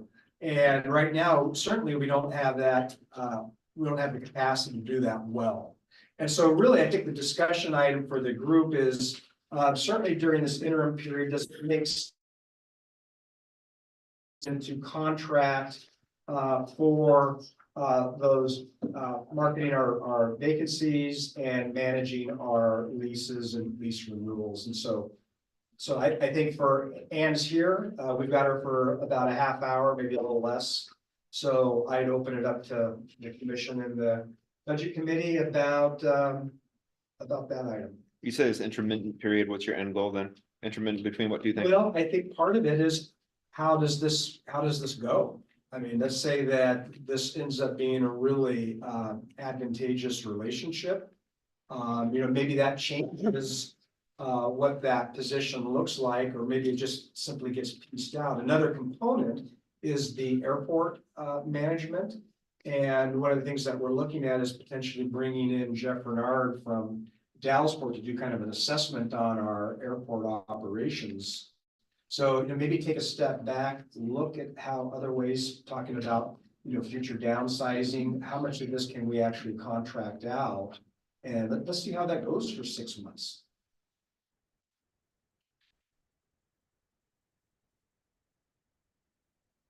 All familiar with Davis Bacon wages, right? Yes. Prevailing wage. That's what you've got to deal with when you're a port. Public sector does that. Private sector doesn't need to do that necessarily. So that may be a whole difference in what it costs to do stuff out at the airport. Now, you got 2 guys that are so out there right now with weed whackers, weed whacking around the wet spots, trying to get the grass to grow. That maybe isn't really the best use of time out there for what you're doing. You're spending money to do things I'm not sure that are real relevant to do, and we haven't ever had, that I can see, any kind of a plan that says we're gonna put this amount of manpower into doing this amount of things. One thing you don't do at all is you do weed killer. I don't know, take it against weed killer for it. The other 30,000 acres in the county doesn't mind doing that at all. So you're not making anybody necessarily any happier. I don't think the pilots give a damn another whether or not. They like to be able to see the lights. Weed kill around the lights twice and that's it. But if you do that with a weed whacker, you've got people out there days in and days out running around trying to get the grass away. So that cost is probably 4 times more than it would really need to be. That's what I was talking about when we began this whole deal about it. We really need to sit down and think about what it really costs to do it, not what we like to pay or what we think was a good idea, but what actually it costs to do what we're doing. And I would bet that those airports that are just barely making it and don't have any kind of backing money for them are way down there on the list of what it costs to run the portion of the airport. We got a little irrigation line out there. We got some grass to mow. And if it gets snowy, we can plow it, but we don't have to. And we keep the lights on or off, however you want. And we rent hangars, but that can't be, $500,000 a year to do it. We write off that much against it all the time because we have a whole bunch of manpower down here that we write off against the airport, depending on what we're doing. But we shouldn't have to do that. You need to take the airport by itself and figure out what you really have to do to make that airport. And I'm not saying to be cheap about it. And not do what needs to be done to make it a really nice airport, but you can do that for a whole lot of money than you have been doing it lately. Now, if you get around it and whittling that down to where it really probably ought to be for what you got out there, you'll be surprised. Because I think you can break even right now, not a problem. Okay. That's more T hangers, better yet. But you gotta figure out something to do with the guys that have 40 to 50-year-old T hangers. If you're gonna normalize the rents for all the new ones and the old ones, I'm gonna work. Anyway, I'm done. Thank you for that. Back to the big seven and just use of outside consulting counsel and, property management. For us, and so is the big seven listed currently? Or Not we're, yet. we're getting ready? No, getting ready to, so it should be out on the market next week. I'll ask you a question. And I'll try to stay within the discussion. Thank you. Well, I mean, I like the idea because what you're trying to accomplish is, reducing your overhead. Kind of, this is an innovative way to do it. She's gonna be motivated and I've worked with her before, so, I would give her a time frame and say, what would you be comfortable with if you feel you can provide some positive contributions back to the board? Now the dinosaur side of me. So I was around when the port bought the 800,000 square feet of diamond fruit, and systematically improved, sold, put back on the tax rolls and worked its way along. And the last building was the Big Seven. It is the last piece of property that I can think of, things have changed in your portfolio, your assets. That is a incubator style building. The air, and we were part of that as a commissioner, was the policy should have been set up and said, this is your entrance into this building at this rate. Our expectation is that you will succeed and we will take you out of this building and we put you into one of our other buildings elsewhere and start moving you up more to market rates and start taking. If you can't succeed, I'm going to ask you to leave because you have, this is a short-term piece. But it is, again, this is the dinosaur side of me. I applaud what you're doing. It's a big undertaking, it takes real leadership. But to sell the Big Seven is the last of your incubator buildings that you can help this community provide new businesses, startup space. It's Nissan and you are the Big Seven. It sounds like the problem is finding those incubator businesses. I'm sorry? It sounds like finding the startup businesses to fill the space has been our issue. Respond to that. Sure. I don't think you've had the person in the right place to do that job. Okay. I mean, if you look at, this whole region is entrepreneurial right now, it has been for 20 years. And there was a little helicopter, a drone company across the river. You don't know when one of those is going to pop off and right time, right place. Your really biggest issue is housing prices and labor. That's the crippling effect. And that's more of a strategic discussion, and I would love to get into that part. But that's the hardest part that I can see for this board is where are you gonna get the labor and how are they gonna afford to live here? So how much emphasis do you put on commercial space? Sorry, I didn't mean to take everybody off. We get me going, I'm gonna lean in, bend up. We know. You have some difficult challenges. Do we have any vacancies on our industrial property down on the waterfront? Or is it No. completely booked? It's completely booked. Everything on the waterfront, yeah. Okay. Maritime, Jensen, Halyard. I mean, Brian, that's the argument for keeping the Big Seven right there in a nutshell. But there are so many arguments for selling it. The maintenance. It's just, and coming back to, losing the revenue that's been floating, being able to do things like that, is going bye-bye. So. Right here. I get the big picture, I totally, that's why I started off with, this is my dinosaur view on this thing. Yeah. Okay. Yeah, I like it. From the budget committee and from a community standpoint, it's like, these are valuable spaces. Mhm. Because nobody else is going under market to attract somebody and say, oh, here, I'll help you out. They just aren't. There's no private sector that can give you anything under market. And there's no other public agency in River County that's going to say, well, let us help you get started. Well, and I think that kind of goes back to what Larry was saying a long time ago is, the purpose of the port was economic development and, creating these spaces. And I think that's the conversation that a lot of ports are having nowadays is, moving into the future or do we still have the luxury of being able to do that? You know, with housing prices and job prices and all of that, do we as a board have the luxury to be the incubator and the job creator? And So you're gonna pull me into a strategic, and I'm just gonna make one. you're What? voluntold. When you go down 84 on the right-hand side, there's a 4-story building sitting with a giant sign on the it says storage. That's all it says is storage, and I looked at that and I thought, they filled that up.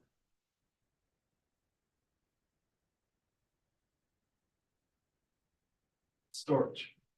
That's a big demand issue as people move into condominiums and smaller units. Storage is gonna get to be a big issue. I don't want to distract from the budget side of this thing, but I'm compelled to say. Get out of the box and let's have a hardcore strategic conversation that affects your budget. Because that's what you need to have. You just said that you have till 2026 and you get 50% of it. So that's kind of your margin of time. And economic development doesn't happen overnight. It takes time to put these things together. Well, the storage concept is what they could use for basically land bank.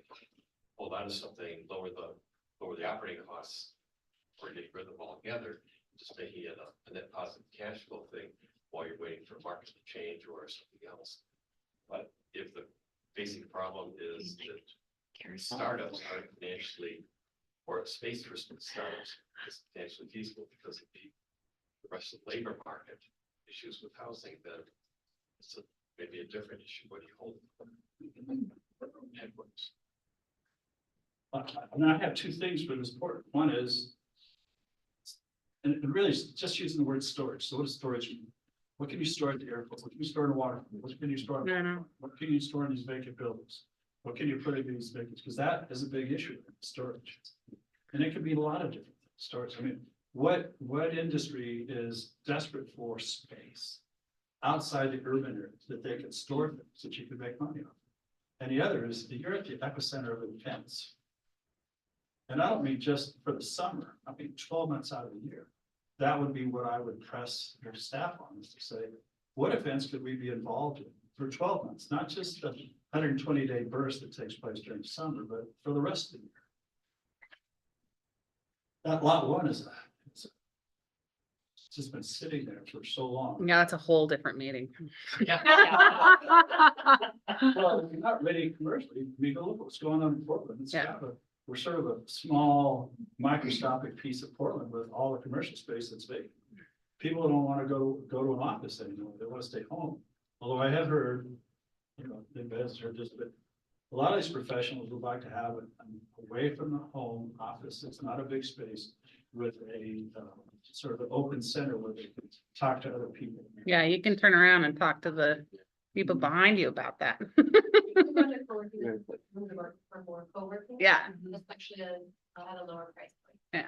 So, well, I guess then the conversation, realistically speaking, you know, we've entered into agreement with Anne. We've given her a listing that's signed, am I correct? So we have a ticking clock of It's underway. how long we have to market this property. What are you thinking, 3 to 6 months till you get it sold? Yeah, 6 months, we've got a 6-month listing. 6 months list. That's what the price is. Yeah, it's 4 million is the appraisal, is what the appraisal was, and that was Ann supported that with the list. Sorry, I don't mean to put my back to you. No, that's- How many square feet? 40,000, Well, how much was that? 41,000. $97. So you're at somewhere around a 4 cap existing. And at 90% occupancy, we're about a 7.5. And that's basically four spaces, 4 floors, excuse me, 5 spaces, 5 floors. 4.5. Functioning elevator.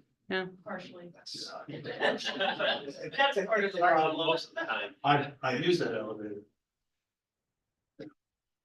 There's two of them. There's this bigger one that's a service elevator that's hundreds of thousands of dollars. So, you know, I don't want to steer away from the conversation. I want to stay on track because I get in trouble. But I do appreciate the comment a great deal, and I do think that in the future, we need to think about. You know, I think we've had someone come through and kind of give us the capital improvement plan, and maybe that's the next step as we go through and analyze our buildings of what are they at now and what's the market demand in the future, and you know, what do we do with these buildings moving forward? Tying back to these discussion items. Mhm. I'm supportive of trying to satisfy the property management needs that we have short-term through a contract. See how it goes, especially if it's. Sorry, can I jump in there? Yeah. I'm not proposing to do property management. I know, Okay. but. You know, I've been down that road. I want to be very specific. I'm talking about the proposals to contract out filling vacancies and do lease renewals. So Okay, thank I'm not, I should narrow, I'm sorry, very narrow. I'm supportive of that, especially if it's, Right. if the cost of doing so is comparable Mhm. to, you know, what our alternative would be, which would be to hire someone to do that job. On for payroll. So. I completely agree with you. I'm gonna get back to what you were mentioning. When I talk about some other stuff in a little bit, I'm not ignoring it. Because it's important. But I agree with that right now. So. Is there consensus to kind of bring something to you on the 23rd in regards to that? Is there any? I like the idea of contracting out.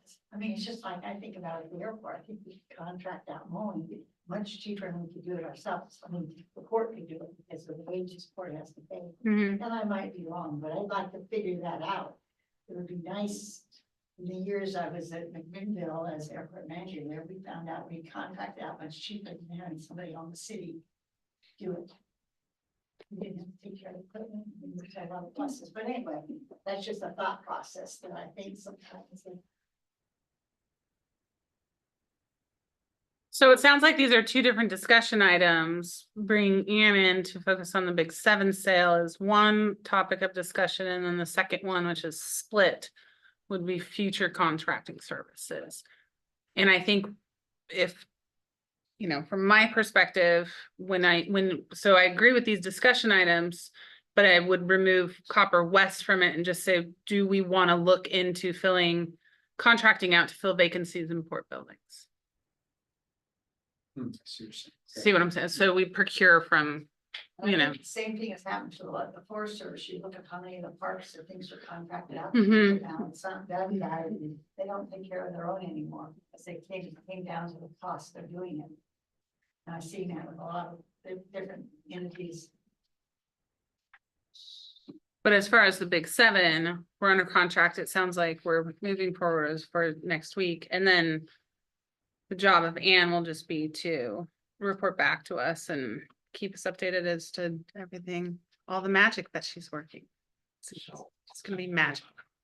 There's other people in the real estate business in this county. Well, that's what I was saying, just remove Copper West from, let's look at outside contractors, let's look at our options in general. Not specifically with a particular And company. we did a competition for real Oh, estate. for the Big Seven, yes. For the Big Seven, we did a full, presentation. Yeah, I just wanna make sure they're split. Also, can we address this third point briefly, where should proceeds from the sale be applied? I think it's really important that whatever we gain from selling this be used to generate revenue or be earmarked somehow and not just be absorbed into general overhead. How can we do that? Are you saying it's, Market and set it aside. yeah, as like a capital outlay project instead of a Yeah, operations? I think that's. Well, I would, That's exactly what I was gonna talk about. a little bit. well, I would Very say well. there's capital outlay that's infrastructure that doesn't necessarily generate revenue. And then there's capital outlay that immediately generates revenue. Infrastructure will generate revenue Someday. by getting it done. You have to do it first. It's the same. It's just not as immediate. I mean, July 1, 2026. so the whole purpose in selling an asset is to be able to free you up to do something else that you think is more valuable. Right. So the question is, what is that thing? What is that? What's the plan for using that as capital for an investment that's going to pay off more in terms of jobs, money, Until we taxes? get there. That's why we need a work group. Well, there's some Focus items group here on with that. paid parking, storage up at. We've got some other stuff on this docket. There's other stuff to talk about.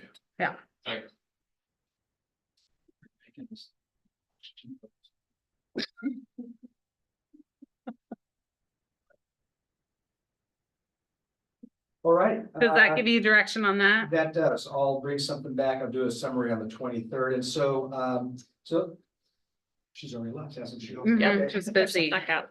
All right, so I think she was just really happy that those got decoupled of. so then When I the skipped other out one to that two, there was that to be a request property to move up manager. was page 95, which is the North Apron progress. So Claudia is here to talk about that. And as you know, I'm going to try to bring that report up, but I have been spending a lot of time at the airport learning, reading the airport master plan. And really, the port did sign an MOU with Claudia's group in January to really develop the North Apron. And then the port did actually sign a land use application on behalf of a Aircraft Storage LLC on February for the installation of 260 by 120 box hangers on the east-west alignment of the North Apron. I think that's really a critical point. And since that time, the county and the port received a number of comments from community members, including WHAM, who is represented here today, a neighbor, the chair of the port's airport advisory committee, objecting that the application did not conform with the airport's master plan, which was adopted in 2018. The airport layout plan in that document clearly shows that the sites that AS LLC identified in their application are placed on sites identified in the ALP as the FBO building, maintenance hangar, and commercial hangars. Recent review shows that the proposal is more in line with the box hangars identified in north-south alignment on the east side of the North Apron. In conversations with both the county and FAA, the port has some flexibility in proposing alternatives to the ALP as long as the use is aviation related. However, conversations with WHAM and the AAC have shown a many years planning effort to move the FBO to the northwest corner of the site as a public entryway to the airport. And there's a public parking lot that was developed just to the north of the site for the public access. So the port proposed to Claudia's group that the two hangars be moved to the east side with that northwest alignment. But there was pushback from the developer primarily due to the concerns about west winds. Others felt the alignment conformed more closely to the master plan and the ALP. So moving the hangars to the east side would not be without complications. For example, there is a requirement for fencing or site obscuring vegetation on the Jeanette Road side where Ron Hura lives. And so there would be those issues as well. So there's a number of other background elements. I did have a surveyor go out. I have a pretty good understanding of where all the survey marks are. I've shared the staff report with WHAM and with Claudia's group. And so really there's three options for the port at this point. And this is to proceed with the land use application as it was, which is in the location of the FBO and the maintenance shack, or to amend the agreement so that they would be more on the east side, just north of the fuel tank. Or another option would be to take one of them here and another one on the north side, on the northeast side. So I think that after I have reviewed all of these materials, I am leaning toward recommending that it would be on the east side, just north of the fuel tank. but want to open it up to discussion for the Port Commission, because there will be a requirement to submit an amendment Mhm. to the county if we do end up moving them from what was proposed over to the east side. And so the east side would follow the master plan. I think it more closely More closely, aligned because they identify box senders in that little graphic. Correct? Okay, And then, just as a point, and then I wanna give the floor over to Claudia, as we are in discussion with them. But just it was my ask, because once a master plan is adopted, it is a blueprint and you have to follow the master plan. And it's to my understanding that the master plan was not, even though it was, countless hours put into it and all of that, it hasn't officially been adopted by the county, and therefore there is a little bit more of a gray area on what we can't and can't do. So the county has capacity issues, Correct. so they are still on our 2009 modification of an earlier master plan. Gotcha. They're like behind. There is a process to get the county like up to speed with the 2018 master plan. So has it been submitted?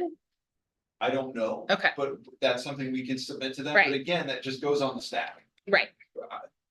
But I will say that master plans going back to the 1970s all basically say the same thing with respect to the general ideas about the layout of North Ramp and so on. So I don't think the 2018 master plan is drastically different than the earlier ones. No, with I don't think respect so. To overall sort of layout. Okay, That makes perfect.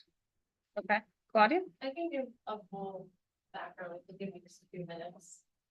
I had a coffee with your brother before I submitted this plan, before we actually even responded to the RFP.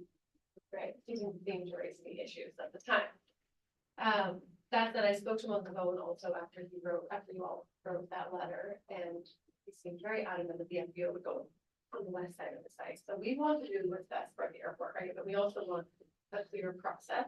And I understand that the port has to deal with a lot of different requirements, right? So I think that there's two things to clarify. One is the master plan as denoted set in stone, or is it a suggestion for how one might lay out the paper? My understanding based on the FAA information is that it's a suggestion. It's, But like in a heartbeat, if you take that, it's a federal problem, it's not a state problem or a county problem. They're gonna just point their finger at you and get really upset, fooling around with what they've got in their little barn down there. On the federal side for a mass, period. That's what the first thing that's gonna happen. So, I read, okay, so, and I know that you wanna put it where you wanna put it, because that's where the sewer line comes in directly from the highway. yeah, On its own, and that's where the power lines are, and that's where it's all made up, and millions of dollars spent. Put the darn thing there for the FBO building, and, storage hangar is a storage hangar. You put those darn things anywhere. Now, if you're saying that there's gonna be wind against the doors on the ones that are on the east side, well, does that mean you're not gonna ever put a hangar on the east side of that block? You got we have a 375 feet there that you can put whatever you want. That's the problem. And I just think that the and income up here are just doing it because it's a simple, easy way to do it and make some money, but they're not paying a bit of attention to what's been going on for a long time. That's not true. I also spoke to Jeremy Young, who used to work for us for 10 years as the president of Tatner, who was also very involved with the master plan process. He actually has some really practical ideas for where to put an FBO, such as close to a fuel tank. Also to comply with EPA regulations around fuel truck storage, which perhaps would not be at the west entrance. The point is, I don't believe that there are facts on the ground that would require an FBO on the west side of the site. However, it's up to the port to decide what to do with their public assets. We would like to respect the people who have invested millions of dollars and their entire lives into the airport. We would also like a clear process forward, and we would like to do what's best for the airport for the next decades to come. My brother is going to be your operator of the airport, as you know, and he also has opinions about where this FBO might go. Mind you, of course, he was not here 50 years ago because he was not alive. And I grew up in a public many years ago, or to participate. but is now, and we're trying to make a plan that's best for the airport. We are not doing this to make a lot of money. You might notice we were the only ones who responded to the report here, because there is still no money to be made there. The last point I'll make is that we just, like I said, we are willing to do what's best for the airport. We're not willing to interview all 20,000 residents of Hood River County. This is not practical.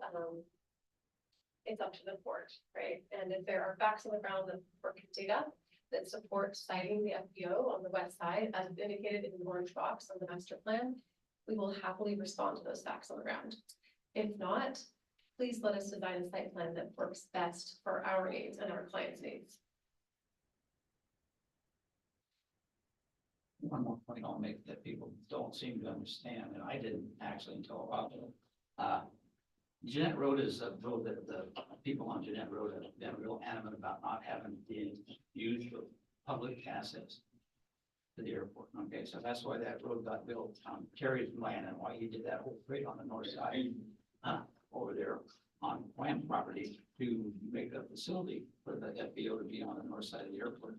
But that doesn't mean that you can't have other than public access on Jeanette Road. So you have private hangars over there on Jeanette Road, and you want to access those hangars, you on the east side, you can access those hangars off Jeanette Road, not a problem.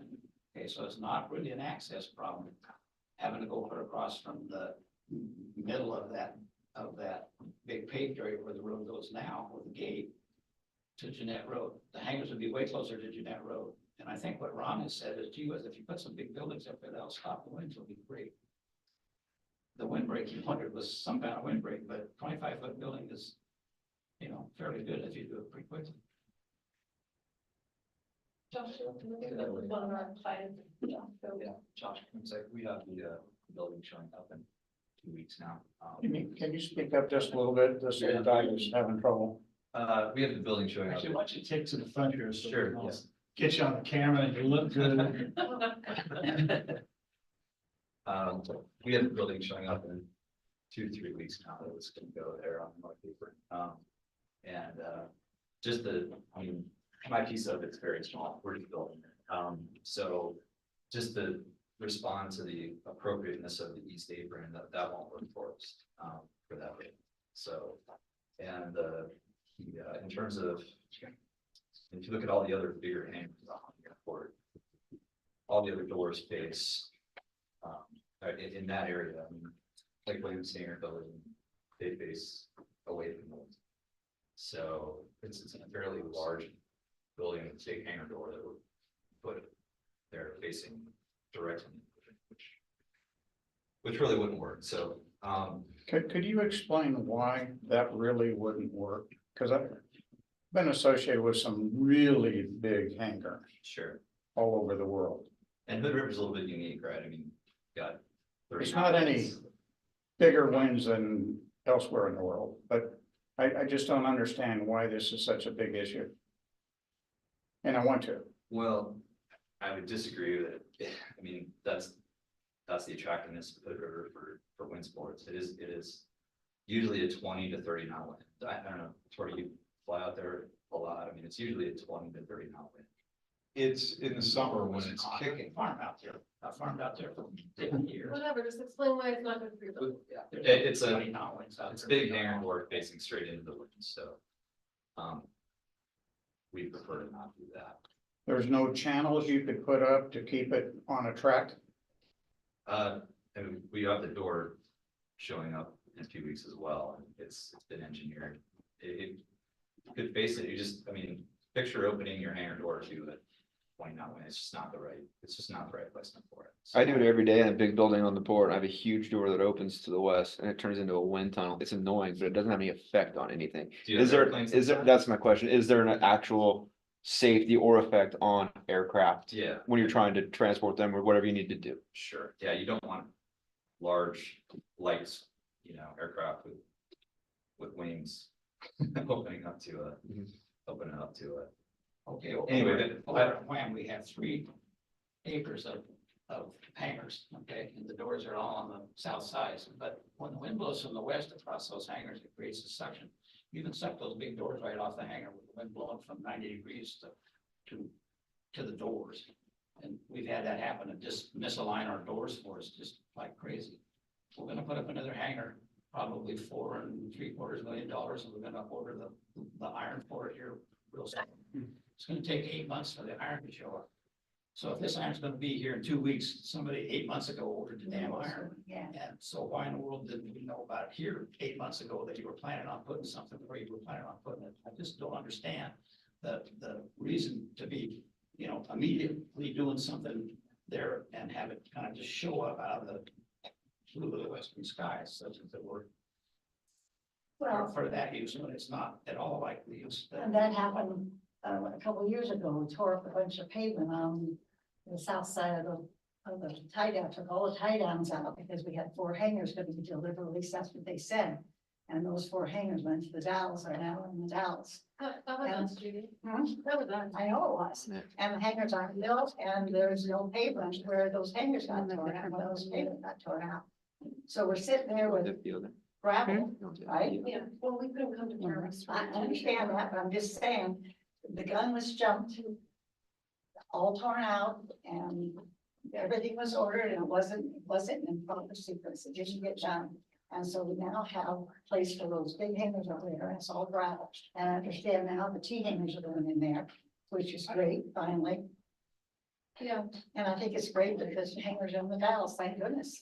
So back to John's point, why didn't, like, the process was public and an RF or a request for proposal was issued, which was all public, and this entity was the only response. With the response, they did come up with a site plan at that point, and it was all, Okay, Christie, the problem is that I'm on the airport advisory committee. And you may have been being operated on at the time, I'm sure. But I've been to all meetings. That never came up at the airport advisory committee, and that seems like an odd spot for a dedicated committee to not have had any idea that there was an RFP for that to go out when it went out. Now, I'm sorry, I can go back and look at the minutes till I've got them all, but it wasn't on there. So my I've point is, missed quite a few. I thought Greg does the minutes. yeah. Or Greg did the Bring it up, minutes. but are you gonna ignore your airport advisory committee because you've done it real regularly over the last 25 or 30 years? Don't have to do it again, okay? It's really disheartening for us to be on a committee that's supposed to be making decisions whether or not we need to do whatever we're gonna do with the airport and give you some advice and you don't even ask for it. That's pretty. Sorry, I had a lovely. I'm talk super about confused. lobbying for my- Before even starting this whole process. Wait, Right, with Terry. But not about putting hangers for the. Yes, I did, I showed him our site plan. Ask him, and then I talked to him after he wrote a letter. So anyway, this is not a popularity contest between Wham and us. We love Wham, we donate to Wham, I take my kids all the time, this is just silly. Why don't we just come up with a plan that's the best for the North Apron? That generates the most amount of revenue, that keeps this airport running, that helps Wham, that helps us, and call it good, right? It's. Okay, and then look at it as an FBO. Normally, an FBO is at the end of the road, so we're gonna not put an FBO on that side, it's gonna stay on the other side? No, I mean, our the other section ones, has the proposal for the FBO to be in the northeast I don't corner know how to of do this. east west. and you're driving, Lot. I think it's Okay, female. interesting Yeah. enough, that FBO corner you're talking about. Yeah. Is right where our dedicated 60-foot right of way goes across Or to to the piece of ground that we have that's the only AD zone on the airport right now. That's north of you guys in terms of concrete. That's right where that light pole is and about where the first 4 parking places are. On the east end of that parking lot, you stop, it's right in the middle of that 60-foot right of way. So you just paved over. Incorrect. Right to our right. probably. Really? Yep. Well, that was ants. Well, What do you guys want? Okay, so we're, What you did was, well, oh golly. yeah, we're way in the, Make that right by you, but- I don't even know if it's weeds, we're just in. Just tell us what you want us to do. Chrissy, can I make a suggestion? Please, Why don't I meet with Wham and Claudia's group? And we just. hash it out, And Commissioner Beaker sitting and we just hash it out. yes. Well, I would also offer up, you do have an airport advisory committee. We either need to disband it or we need to keep them involved in.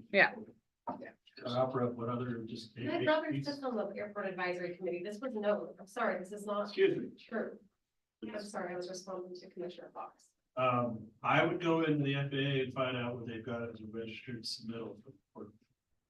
I mean, in my report is, with all due respect, is that this is a port decision. It's very clear in my conversations with FAA that this is guidance from FAA. If the port so chose to rearrange, there's something called an ink and pen process that would allow FAA to approve relocating hangars or FBOs or anything. That's not to say that there wasn't a long public process. There That would was. be because if everybody was in agreement, that would work with the FAA. I disagree with that assertion but at the end of the day, and the reason I'm making the recommendation is because it is a public plan. Right. And it wasn't the FAA issue, it was the fact that it was the port's public plan where that layout was included, and that's where my recommendation is coming from, is because it's very clear in the public plan that the location would be best suited on the east side. And it's clear in talking to Wham and others that it's been generations in the making. Let's get together. Yeah.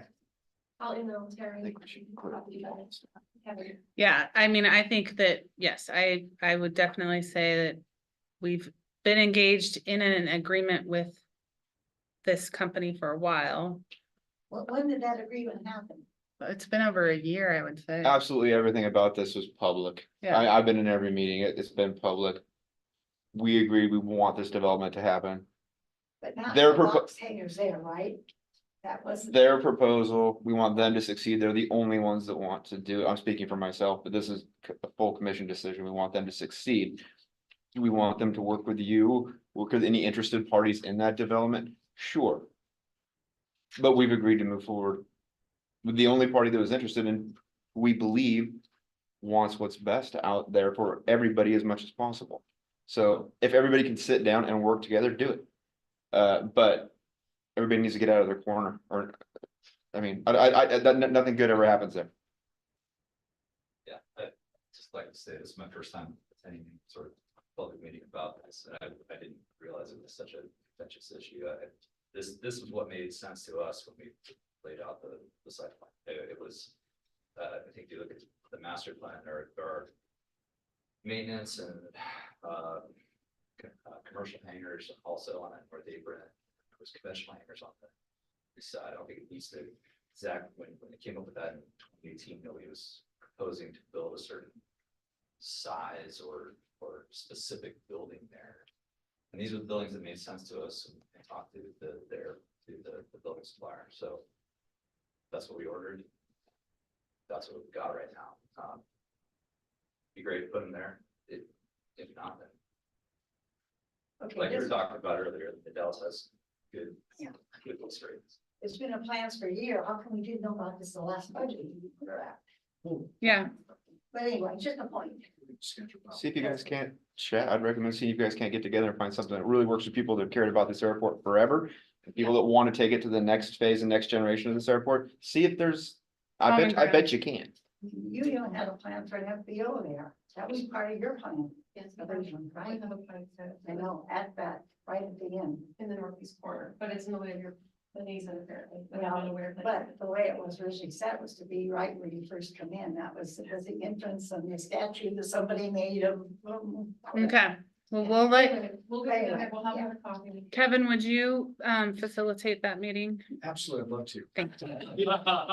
You've talked, because I have spent, the last 2 weeks, I have spent a lot of time at the airport. I am really good at I feel- volunteering I feel- everyone. You are.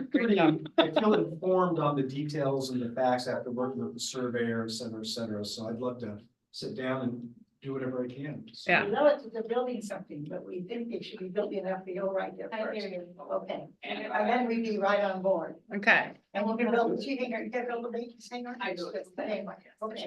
So we need a timeline. When are we gonna, when is it gonna come back to us? at our next meeting. Next meeting. Yep. We're gonna shoot for the 23rd. This has been dragging out a long time, and out of respect of the developer and their time, I definitely wanna, I would. Come to respectfully resolution. Request or suggest that we don't wait a full month. no, No, If we need if you guys are ready in a week, let's bring it meet. back to us in a week and we'll make the decision. Because it's not fair to you guys No, and it's not fair to you guys. We just gotta get her done. So when's the? And if meeting? that means What that are we have to looking at? modify the, we have a meeting on the Kevin. 23rd, but we can, Christie can decide if we do something sooner. But we do have a meeting on the 23rd is what we're saying at the latest. yes, Okay, we'll remind you that Ann, since you left Scott out, haven't answered that question, but yes, you did decide that you wanted to build a 4-bay hangar on the east side of the airport. And rent it out, and you decided, after some discussion that you couldn't really afford to do that. That was in 2018. So my point is that you were all ready to do it, we were all ready to have you do it, and it was on the east side, right, where you can't do one now because of the way the wind blows, which is nonsense, but that's what you had already planned to do and decided that you couldn't afford to do it as a board. which is why we're very happy that we have an outside person who wants to invest their time, energy, and money into making the airport succeed, which is why we wanna be good neighbors and play nice with all parties involved. And I think that there can be a resolution. there's a win-win in here somewhere. Yeah. We just gotta find it. We'll coordinate and we'll circle. Thank you for your time. Thank you for your time. Okay, I'm losing my Page set 57. here. So let's get back on, because I know This is the 8-year CIP, so. 57, you said? Yes, Thank you. page 57, PDF page 57. It's the 8-year capital improvement plan. And so really what this is with all the great news that the Bridge Authority is undertaking, let's contract the 30-year CIP, which was $90 million down to 8 years. And you know, that brings the costs, capital cost to about $6.5 million. So I don't know if there's anything more. Well, obviously, I think maybe one of the discussion items might be, you know, working with the Columbia Insurance. It's not directly a CIP issue, but if we only have 8 years, if there's agreement that 8 years makes sense, let's put a plan together with the insurance company that incorporates that as well. Perfect. The only comment I would say there, I totally support an 8-year plan. But it's more than a bunch of numbers. It needs to include verbiage that says, what are we really doing? What is it gonna look like in 5 years, 8 years? Describe what we're doing as the endpoint and how we're getting there. Just having a table, a bunch of numbers doesn't do anything for anybody. So I think the real thought process is, what are we trying to do over the next 8 years in this particular area, and verbalize it? And then put the numbers to it. And then we can have the discussion, well, is that where we really want to go? Yes, cool. No, where do we want to go? Gotcha. So each of those steps would include the more detail about it, what actually is I'll transpiring. tell you, I've done hundreds of these things, and basically what we did, we had a scope document by year that says, okay, here's what we're doing every year, and then here's the corresponding numbers to match that. And then if we disagree that that's where we want to go, change the scope, change the numbers, but make sure you understand what you're buying. That's my input too. Well, and I think too, the public's gonna really wanna understand, you know, a relative example is full painting. Why did that get pushed off? So it's just a transparency thing of why are we spending the money where we're spending it? Well, But this is great. and the other thing is, at the end of the year, when you do a recap, okay, here's where we spent our money. That's cool. What did we get done for it? Mhm. We said we're gonna do this. Did we actually do it, or did we do something else, but we spent the money? Right? Another way to put it is just what are these assumptions that you baked into coming up with that projection of what the future Exactly. is gonna look like. Okay. How's the 50 cent fit in this? Frosting. at this point, I would say. It's a separate fund. And general operations and maintenance is gonna be, what's that? To be determined. Right. But I think there's cash reserves in the bridge fund that could be used to do this work. Mhm. So, but we're also, I believe, we're adding a little bit of net income every year. Yes. Into the fund balance. Given this new CIP. Yes. There's $6.5 million. So there's just about, in the cash reserve, assuming, we're gonna be adding a little bit to our fund balances every year. I think Commissioner Fox's idea, suggestion is a good one. Yeah. When are you gonna have that? Well, he was talking about all the verbiage. I don't write words, I just do numbers. Yeah, I'm a numbers person. Ryan and I will talk to West Janney and HDR and, flesh something out. Next budget next year? Oh, no, No. I think, in the next, probably by the budget, month or so. I can give them some spread time and say, all right, bring me back. So you think by the next budget session? Let's talk to the engineers, see what their availability is. There's not that many projects. We've basically taken, 30 projects and reduced it down to 10, so we just need to describe it. Yeah, and I'm not taking anything away from what you're doing, Debbie. Oh, no, I I know. respect, This is different. Mhm. but what this is it's telling everybody what we're paying, what we're Right. spending our money on. Right. Right now, Words. it's We've got. kind of there, but it's Well, I not. can tell you what we spent the money on, but then the CIP going forward, Yes, that one, I know That's- what the numbers are, but that's. where the value is. And that's where the engineers need to tell us what this means. So we've got the fee, or at least a preliminary, we got the schedule, now we're looking for the scope. Mhm. Which is totally backwards with the way you typically do it. You figure out what you want to do first and then figure out how much it's gonna cost and when you're gonna get it done. Well, we want to keep the bridge open until October 1 of 2029 at 10 a.m. For the least amount of cost that will keep it safe. That's my goal. I hear you. Nice. Okay, it's almost 4. Okay, zipping along, so then we've got just, page 67, we got the US Coast Guard rule change. We're proceeding, well, I've talked to all of the commercial vessels. I do have the Portland Yacht Club that I need to talk to. But we've got the schedule, we've got the notice, there's a procedure in your packet that staff has developed a form that mariners can fill out as they make their request, so that's underway.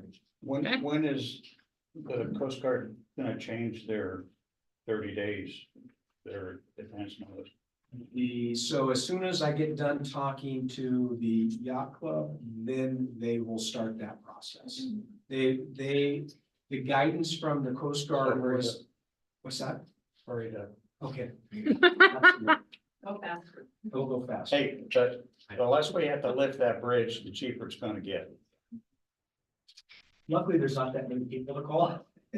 So, but we're going back 6 or 7 years, so the yacht club had a group that came up. So anyway, that's underway. Anything else on that one? Good job on that, you guys. Yeah, Yes. Well, Ryan and Patty worked on the procedure, and so. great job. That helps out quite a bit.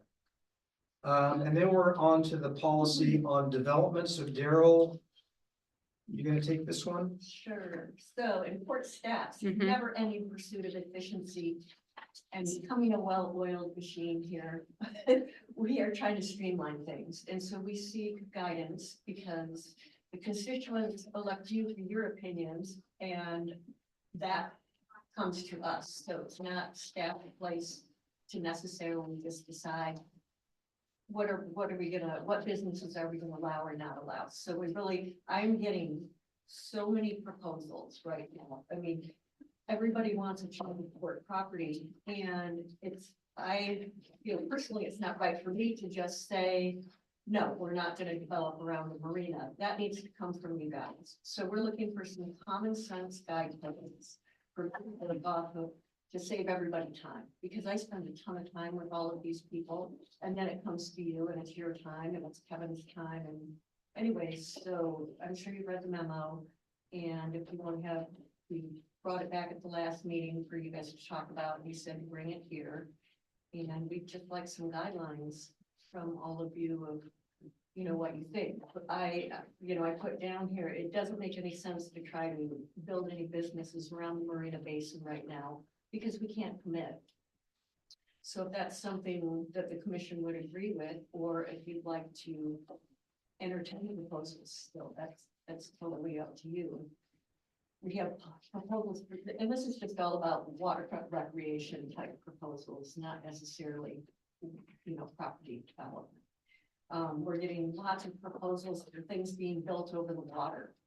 And it's just until we know access, till we know. Which water are you talking about? I'm talking about Nichols Basin. People want to bring in spas, people bring in floating saunas.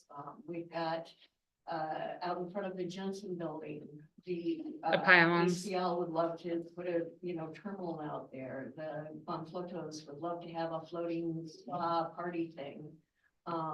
There's lots of. Even the cruise pontoon and. Yeah, the pontoon boat thing, there's just a lot of ideas out there, and you know what, they're pretty darn clever, but. Right now, we have our hands full here, dealing with what we have, and we have access, we have so much demand for each access point, it's just not feasible to entertain these things until we get the big picture things going. We need to get the roundabout thing going, we need to decide what are you gonna do with lot 1 or not. You know, and then the Marina Basin, just until we know what the needs of the contractor are for the bridge project, we can't commit to use of anything, really. I sort of, Really helpful to staff. I sort of asked Daryl for this because I don't think every idea should be brought in front of the commission. I think staff should have the authority to have some layer of vetting per our instruction, but some layer of vetting before everything gets here. If somebody wants to come to public comment, that's their right. But every time we get a presentation, it takes an amazing amount of staff time, resources, and effort just for us to say, we already said no to that kind of thing. And so what I asked for was like, hey, can we get some general, and to use an example, and I think Commissioner Short could correct me if I'm wrong. It's been in the past, if your proposal takes away from some group, from someone, the answer is probably going to be no. If it enhances, fine, or doesn't take away, but that's very general, but that's the kind of thing I think we should have. And I think that's what staff's looking for is, do you just want to say no to everything, or do you want to say like, have some guidelines, like this isn't going to clear the hurdle if it does X, Y, or Z? Well, and I also think it has to be taken into consideration, historical asks that have, you know, and we have to look at any ask that is given now, we have to reference, you know, why this company, why now, why Nichols Basin, when another company came and had a proposal for the use of Nichols Basin, and the commission at that time said no for whatever reason. So we're consistent. And if that's something that we want to think about, Well, I like the idea of having just a set time or I think one of our points was like a set meeting to pitch ideas and maybe say, okay, community, we want to develop something in Nichols Basin. This is, and then you can vet out which ones you think would work, and then we can get ideas for Nichols Basin. but are we okay with something happening in Nichols Basin? Fair question. Right, yeah, If the answer is yes, if we decide that's. are we what okay do. with it if it does not eliminate the rowing club and the kids that swim there and the people that are on paddleboards, but does not eliminate them, or do we care? Can it eliminate the whole thing? Right, That's the point, but well, that's, isn't I it, mean, yeah, question. Does it make sense to break this down into maybe 4 areas? And some of the areas we could probably knock out real fast. I can agree. So as an example, Marina. like you can't have This people whole jumping into marina the marina to area- pull off. out here, I would say, Moratorium. opinion, no, leave it alone until the bridge is finished. Mhm. We're gonna have barges, cranes, all kinds of stuff out here. You wanna limit new stuff in here. Okay, now when you come over here, to me, this is fair game. Over here, a different fair game, we ought to come up with criteria that says, if you're trying to put a boat launch or something there, no, this is protected for beach access, et cetera. And the last one is over in this area. Mhm. Okay, what do we want to allow over here?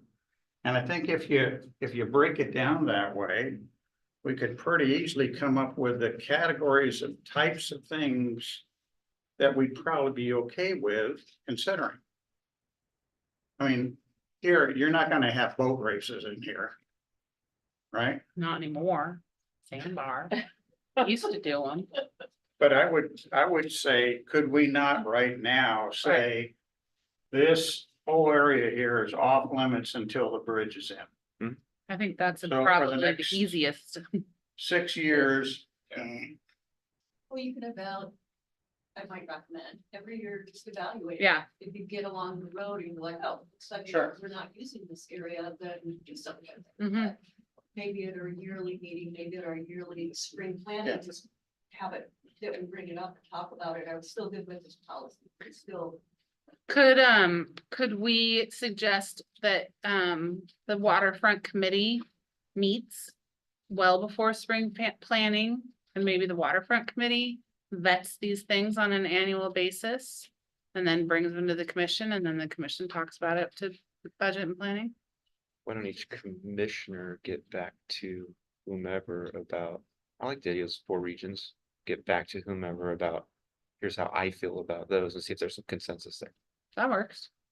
Maybe you said the same thing, but I think maybe we get input that basically says, in this type of area, here are the types of development things that would be okay.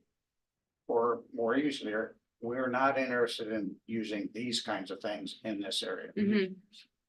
And then that gives you a lot more finite information of, when you get somebody over on this side that says, hey, I want to put in a pier and some food courts out there, you know. Okay, so can I get a general consensus from the commission for direction? Do we agree that we could break this in easily into 4 sections of marina, basin, waterfront, and hook? Yes. Yes. Okay. Can I get each commissioner to email Daryl? What their thoughts would be on either a moratorium or type of business or whatever, and just see if we have some sort of a general consensus of what each commissioner thinks. Giving us homework. I don't want all of the homework. Okay, yes, I can do that. So just one email of, and then at the next meeting, we can kind of say. Consensus shows, I mean, I think an easy one, consensus shows the marina might need to be off limits. Let's revisit it against in a year. Can you put a note to put that as discussion item for the next Yes. meeting? I can do that. Does that work for you? I'll just tell you why. Can I give you 60 seconds overview, following Commissioner Fox's recommendation for the board? If you're not gonna do anything with the marina park, you're gonna allow something in the marina, it can't be anything more than a few months. In other words, it's something that you can go in and come back out, huge flexibility. Nichols Boat Basin, the only thing you have benefiting there is that you got lot 1 for parking. Okay, as far as the rest of the property gone in, you don't have parking space available for a major event other than the event site, and that's playing off lot 1. And the hook is basically out. You go down there and see the signage, it's intimidating, but you're not gonna have a major event down there unless it's one of those 1-day floaty things where everybody's trying to be creative and go down there for a big lap and ride their bikes and walk it. Which might be fun. So you have little or nothing to do on that hook. It's just by the Spitz design. Okay, promise 2 minutes, it's less. Yeah, we do get requests for concessions out of the hook, so Yeah. yes, the user groups are definitely changing, and as the sports are evolving. I just saw the new one, and I'm just like, it's a little parachute you throw out, and it's for stuff down when, so everything's evolving. And the spaces are being utilized way differently than they even were 10 years ago. Yeah, but I don't enjoy going down there anymore. I used to go down all the time. So I feel like as a local, I'm being squeezed out. And if you want to keep me happy, and I'm just the only person, you know, on your activities, and when you're ready to need the community support, you want to have some friendly pieces about your board that the public has access to. So I'm giving you my view on the marina, which follows what you were saying. Nichols Boat Basic, yeah, there's playtime in there because you have parking availability. The rest of the waterfront, other than the event site, because it has lot one access. But from there all the way down, you got concession, you already got tenants down here doing well. I would put a piece of food down because you gotta have to put more porta potties. Food shows up. So I would, that's my waterfront background. Thank you. I just, it really is at this point in time, from what I can tell, we can't add anything else to the hood. It's like the marina, it's what we want to do something different. We are maxed out at the hood, so even people, unless you want to get rid of existing concessions. But at this point, we have 3 concessions and it might be 3 too many. So, I mean, I'm great. I think they're all great and I want them to stay, don't get me wrong, but we can't add anything down there. And then for Nichols, we just have to keep in mind that if the First Street is gonna get redeveloped after the roundabout thing, if we ever, because past meetings, we were talking about putting in retail along that strip, that's one spot we could do it. That would be an excellent time to add whatever you're going to do, but right now, anything anyone wants to do on the water is gonna require upland access. Which we don't have. Well, I think what you're saying is in Nichols Basin, what you're talking about is for a few years. Yeah, just- You know, and then as we develop that strip up, that changes everything that's in that basin. On a yearly basis, evaluate, on a yearly basis, put it out to people, you know, to come pitch their proposals so we can start thinking about it, or twice a year. But for me, to be able to tell people, right now, we're not adding any concessions to this area. Right now, I'm not issuing any more of those permits. No, we don't have any building sites. So would this be something that would be, more of a, for the, like a waterfront master plan as far as, cause correct me if I'm wrong, doing anything for this summer season is probably out of the question. So we're done for this summer. We're done. So we have an entire year to be talking about, you know, what is the vision of the waterfront? And I like Commissioner Fox's attitude of, we need a short term of what's happening today. We need a transitional term of what we see in the next 5 years. And then we need to see like what, and that could be a focus group of the waterfront committee. I'd start, I think your idea is starting with each commissioner's ideas. I have a feeling you might get pretty close direction to backing you right into Mhm. exactly that. If everybody's sort of on the same page to start. So, all good. Okay. Are we done? All right, so got your waterfront, sustainability, really, I think the big takeaway here is look at paid parking opportunities.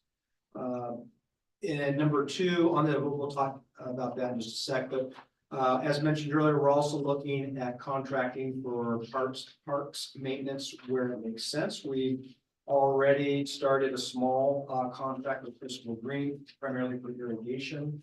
But we're also getting some other quotes for maybe even contract restroom cleaning. So we're continuing to look at those quotes. And for the airport, we have received some contract maintenance offers as well. And so we'll continue to look at contracting out for those maintenance services.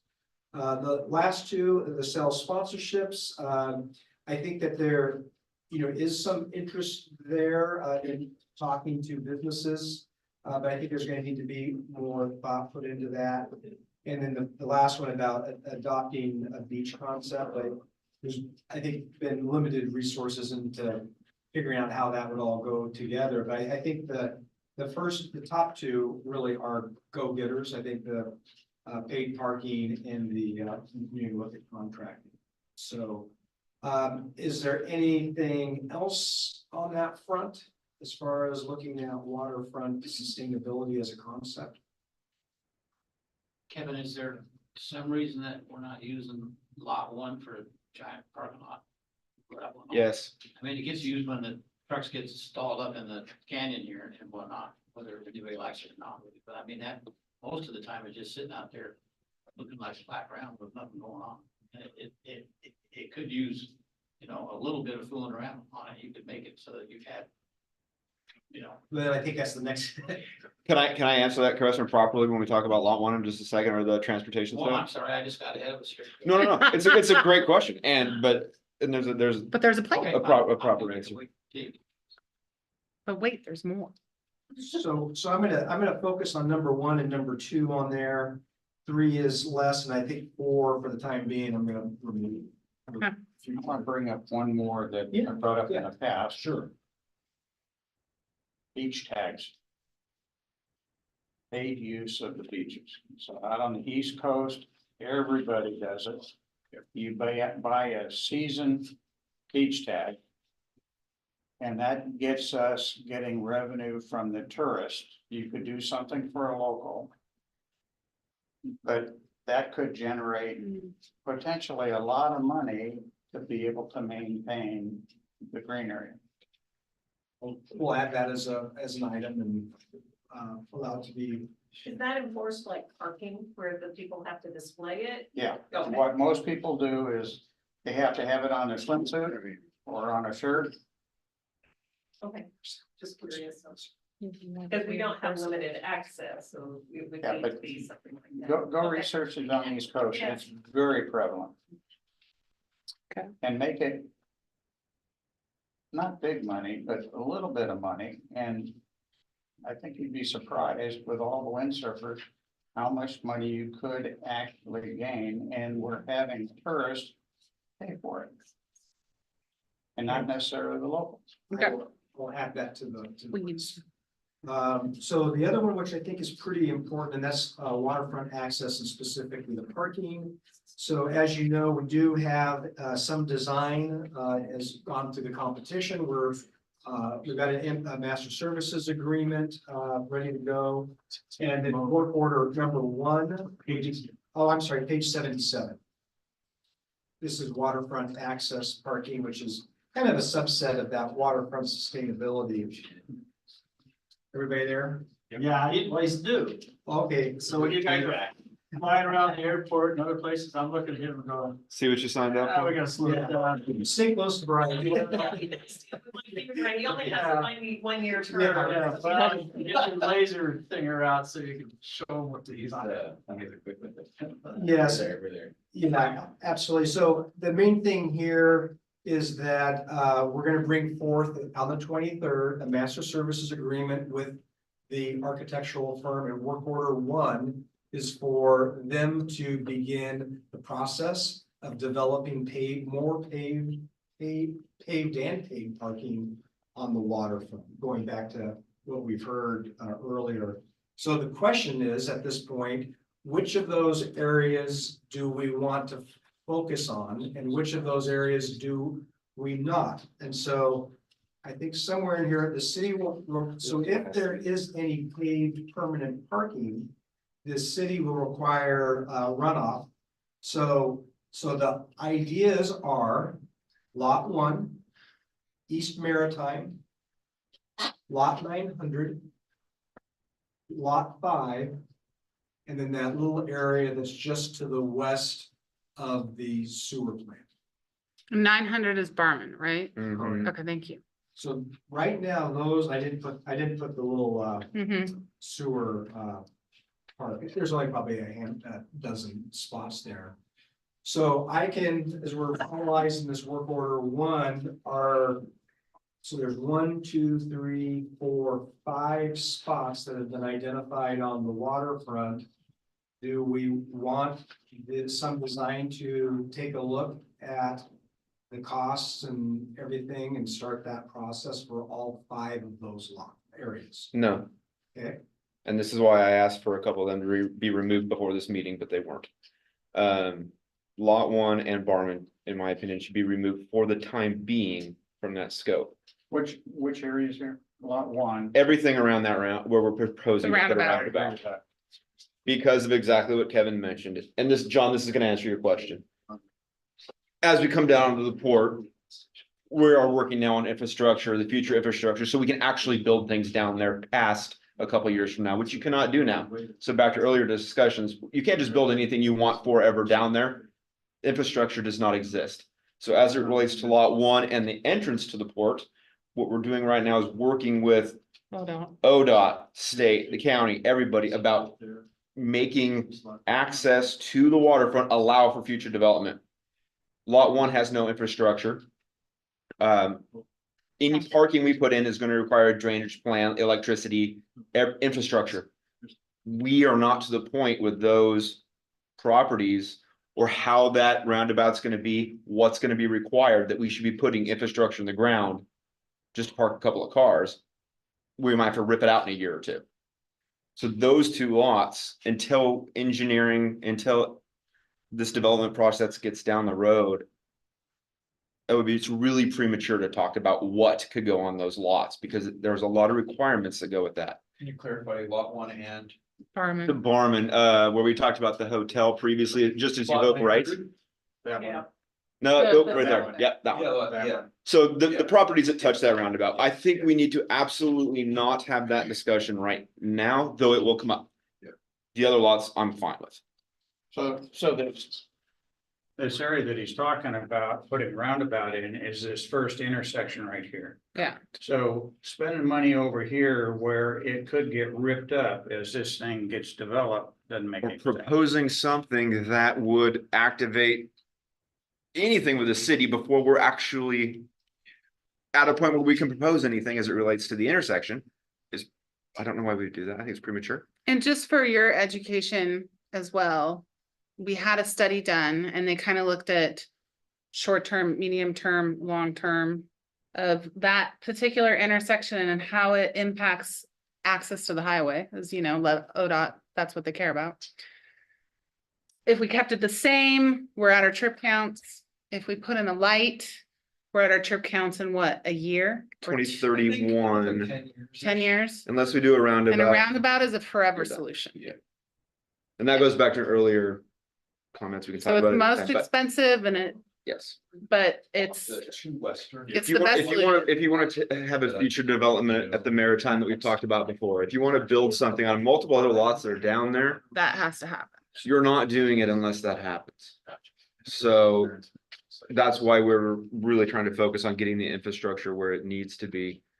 Then a future commission says what can So go. let me just describe where the other spots are, so there's a question. So here is the sewer plant, and so right in here is a potential spot. There's been a lot of kind of rogue parking that takes place there. I think you maybe are lucky to get 10 out of there. And then this area right here is lot 5. You can get probably a significant, 50 to 60 spots in there. Mhm. And then the other one here is the, what we That's the refer to one. as the East Maritime.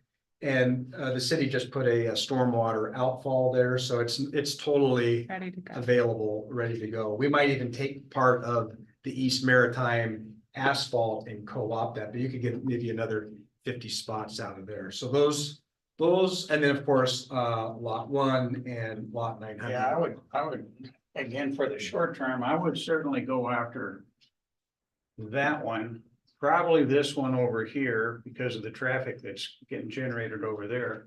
And even this one's close enough that you could get over Mhm. here. Yeah, I'd have And said then no to leave that this one, alone. but since we eliminated Anchor Way, I Yeah. think that's just fine too. Yeah.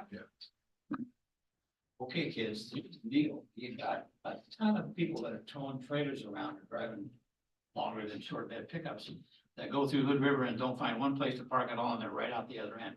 I don't know how much business you're losing because those people aren't here, but they aren't here and they really don't have a significant or any kind of actual pointed out to them spot to park.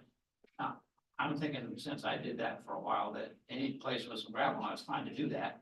They're just in the spot. So all I'm saying is that you really ought to consider, unless you got some big bucks person like out there on Cascade that wants to put a whole bunch of hotels up out there, that you actually do parking as soon as you can do it and not waste 10 more years before you end up making it so that Hood River still doesn't able to park a standard size pickup on the street. It's just a dinky little town with dinky little streets, but lots of people would walk from that parking lot up to town. So we put this infrastructure was originally thought of as a 8 to 10 year project when we said 2. Mm-hmm. So this is something that we want, now it may take a little longer than that, but we're not, again, that discussion is gonna come up, but we want it to come up quickly. But it's not something we can say do this today.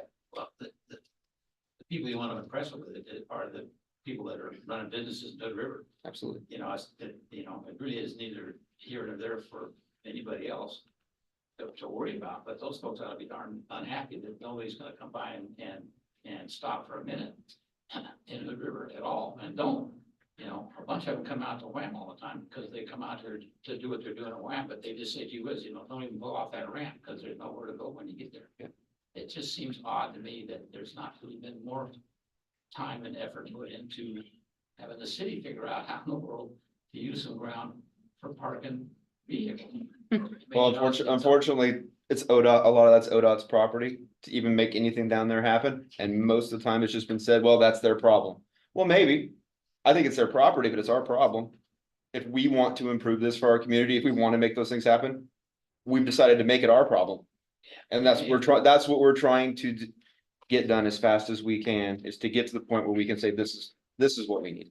And that's gonna be a community process. Okay, so you're really sorry now for not letting Larry Densmore build an actual car bridge across there. Because when he built that bridge, it's worse than, we wanna walk the bridge, we don't want it to be big enough to put a car on it. I can't even believe it, that he fell for it, but he did. That's long range thinking, is where you want to run the bridge for a long time, but that's how that went down. Yeah. They said, no, you can't do it, because, we were, and no, I don't think the state or anybody else was whining about it. I just think they said, make that 2 feet narrower, because we don't want cars. Too bad. So who said that? Or the Hood River, when they were dealing with Larry Densmore, who was the guy that fabricated that bridge over there.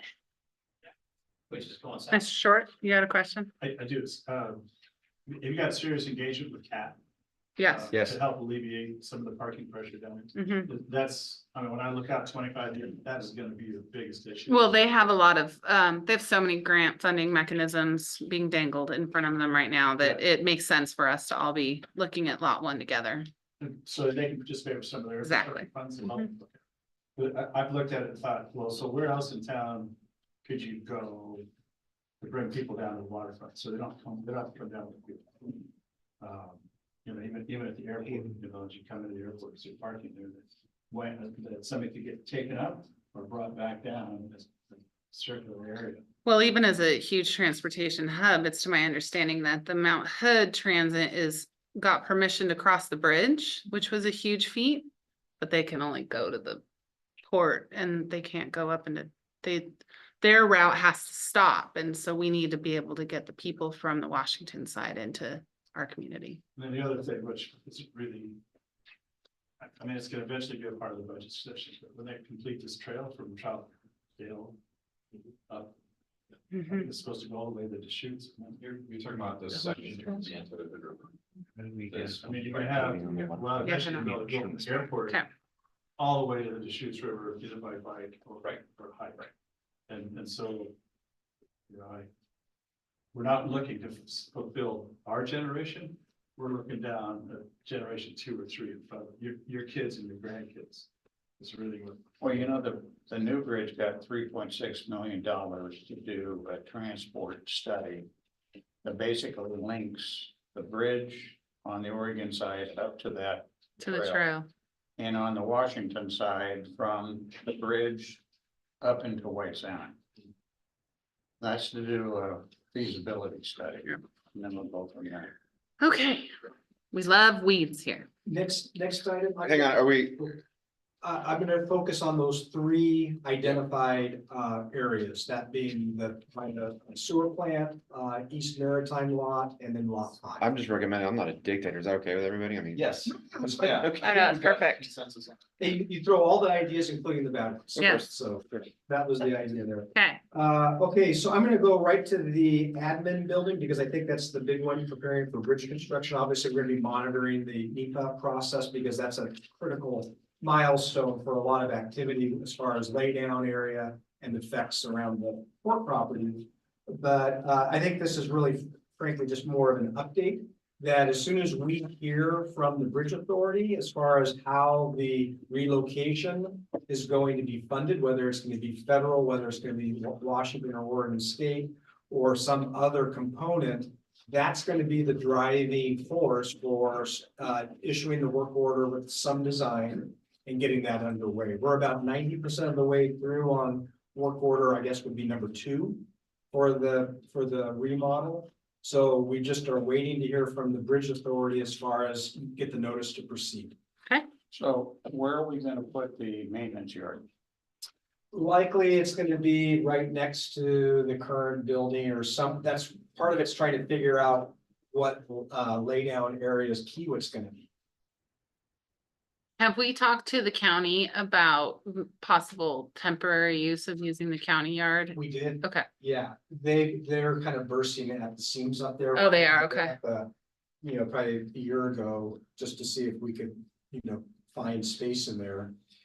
They could, we wouldn't be all in one area, we'd probably be all over the place. okay.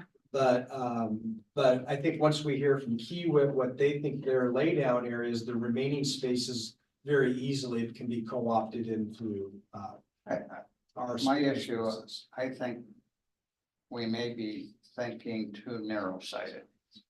I think we ought to be doing a study. Where do you want that yard to be long-term? After the bridge is gone, where do you really want it? And it's probably not next to the Marine Building. I wouldn't think. So where do you really want to go? And then let's move once instead of twice. That's true. And can we also assess things of, we need these located close proximity to the river and the bridge. This stuff doesn't necessarily need a proximity in, let's look at other spaces that we might have that we can, got space at the airport we could use, but it needs to be able to But that comes back to. location what we and wanna look move like once. In 10 years from now or 7 years from now. Yeah. Yep. If that's gonna be short term, which more than likely it is, what do we have that we can use? And then we'll figure that out, because we need to be like, I need to go there for 5 minutes and they'll figure it out. Okay. All right, I will add that to work order number 2. Perfect. As far as kind of an analysis and a study as far as the maintenance operations. All right, zipping along here, South Apron T hangar development, things are moving along there. Just trying to see what's critical here. So the original project, which is vertical, the construction and the asphalt was originally 2 million, but we've had to pull back on the asphalt. So right now we're in about 1.3, 1.4 million for the construction of the hangar, and the grants will be somewhere in the 800 potentially more. Some of these numbers are a little bit older. The funding is changing constantly. The information that we heard earlier this week. So the bottom line is that this has been a project on your radar for many years, at least 2 years, and things are underway. Commissioner Beaker has been sitting in on those, and so that's just a project update for you. We talked about the North Apron development. I don't think there's anything more to add there. Let's go to page 111, which is the workforce housing at Lower Mill site. And so again, we have been looking at working with the county, working with the Odell Sanitary District. Their meeting today is actually today, the Odell Sanitary District, and so we put a request in to them to see if they would reconsider their SDCs. And then I did meet with Jeff Owen, the Kiewit Business Development Manager, and he indicated that they won't really have a sense of their workforce needs for 12 plus months.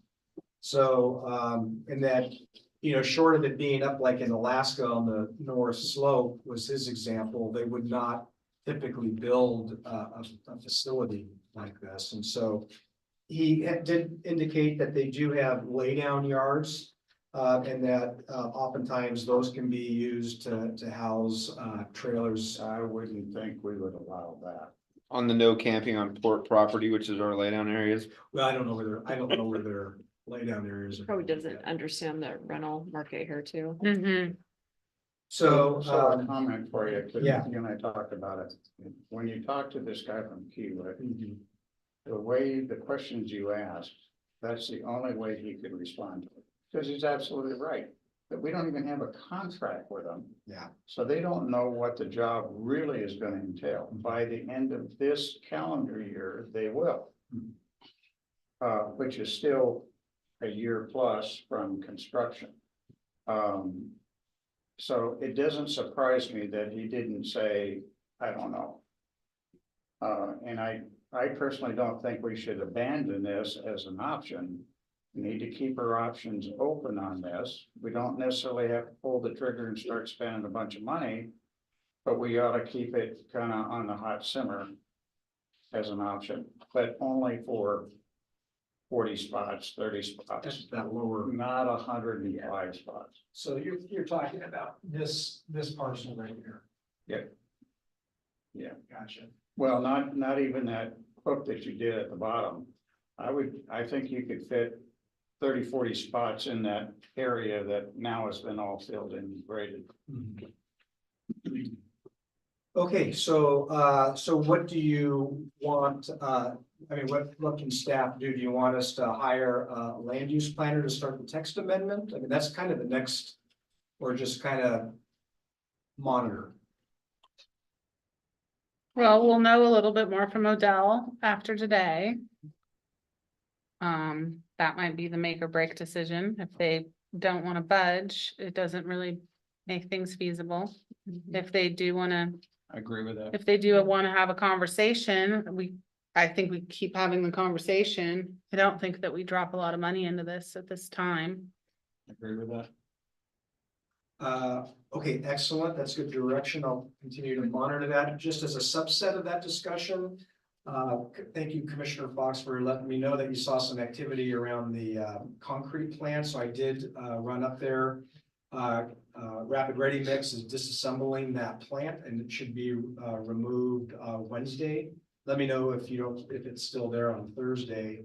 And I asked the guys, it wasn't any of the Rileys, it was their workers. And I said, what about this concrete mess? Can you get that? He said, I'll get back to you on that. So April 12th, I did talk to Daniel, who was the attorney.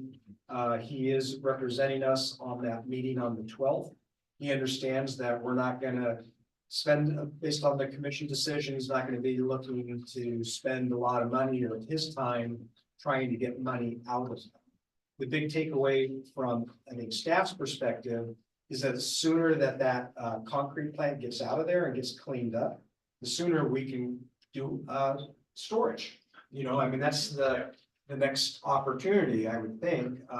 And so getting some direction from the commission that if you want to keep the powder dry on that lower lot for the potential for an RV park, is there consensus then to move forward once that gets cleaned up to start a work order 3 with the architects to start looking at a comprehensive plan on what kind of storage should go out there. Mhm. My recommendation is yes, but qualified. Somebody needs to do a study to see how big of a storage should we put in there once the competition in the area, because right up the road, there's a property there already. You're talking Are about they- the northern, Yeah, the no, southern. southern. The bigger, southern, yeah, okay. Yeah, are they fully committed? Or do they have half of their spaces open? And we're just gonna compound the problem if we go build a bunch of them. Do a market analysis, not spend a lot of money on it, but a market analysis of, is this the right move for us? Yes. Um, Agree more. And what kinds of storage? Exactly. Is there some percentage that should be heated, some Mhm. percentage not? But it sounds like, let's do a little market study and then let's start getting something going out there. Let's keep that lower lot, keep our powder dry in case there is a need for workforce housing. How about the other issue that I told you about? Haven't gotten a return phone call yet. Okay, so what that is, guys. That was not. This is level. I think it's. I think it's this building, isn't it? No. With a little orange. Up is right there. Okay, there's actually a building out here now. Yeah, and there's a wall here, a concrete wall that somebody put up. But they're parking, these are all semis in here. And they're parking semis out here, this kind of a maintenance shop, and they're parking it over on our property. And changing oil and rotating tires and all kinds of stuff on there, which they shouldn't be doing. I stopped and talked to them, and they said, yeah, the owner's been trying to buy some more land out here, but they can't figure out who to call. They're Interesting. just using the land and nobody's bothering them. So they're continuing to use it. It was there this morning. Yeah, I left three messages with them over the last. So I personally think if we can't get rid of them, I mean, if we can't put a little sticker on the trucks, get it out. Yeah. That particular space, Commissioner Fox, I think we do have a weird property line that comes out past that concrete wall. Yeah. I need to go double check where those markers are, just to make sure, but I think there's like 10 feet or so. Yeah, but they admitted that they were not on their property. If they don't know what the line is, they don't know the line is. Okay, It was more than 10 We'll feet. follow up on that. thank you. All right, Let's see. Then, so we got that, then the roundabout, I don't know if there's many discussion, it's more of a project update. The big milestone at this point is getting KPFF and WSP to sit down with ODOT Region 1 to get them to bless the roundabout concept. Once we have that, then it's a matter of incorporating it into the state transportation enhancement plan. And then the grant writing pick back up. okay. There is a schedule included in your packet. Anything else on that matter? Okay. So there, and we've got the big sevens already been discussed about, so. It's ridiculous. I'm an hour late. So much trouble. So if that's it, then we will adjourn. Well, we're got the quick, we're at that quick Yes, special. well, we have to adjourn this one and then go into this special meeting, but she needs 5 minutes. So everyone take a 5-minute break. Thanks, everyone. And thank you.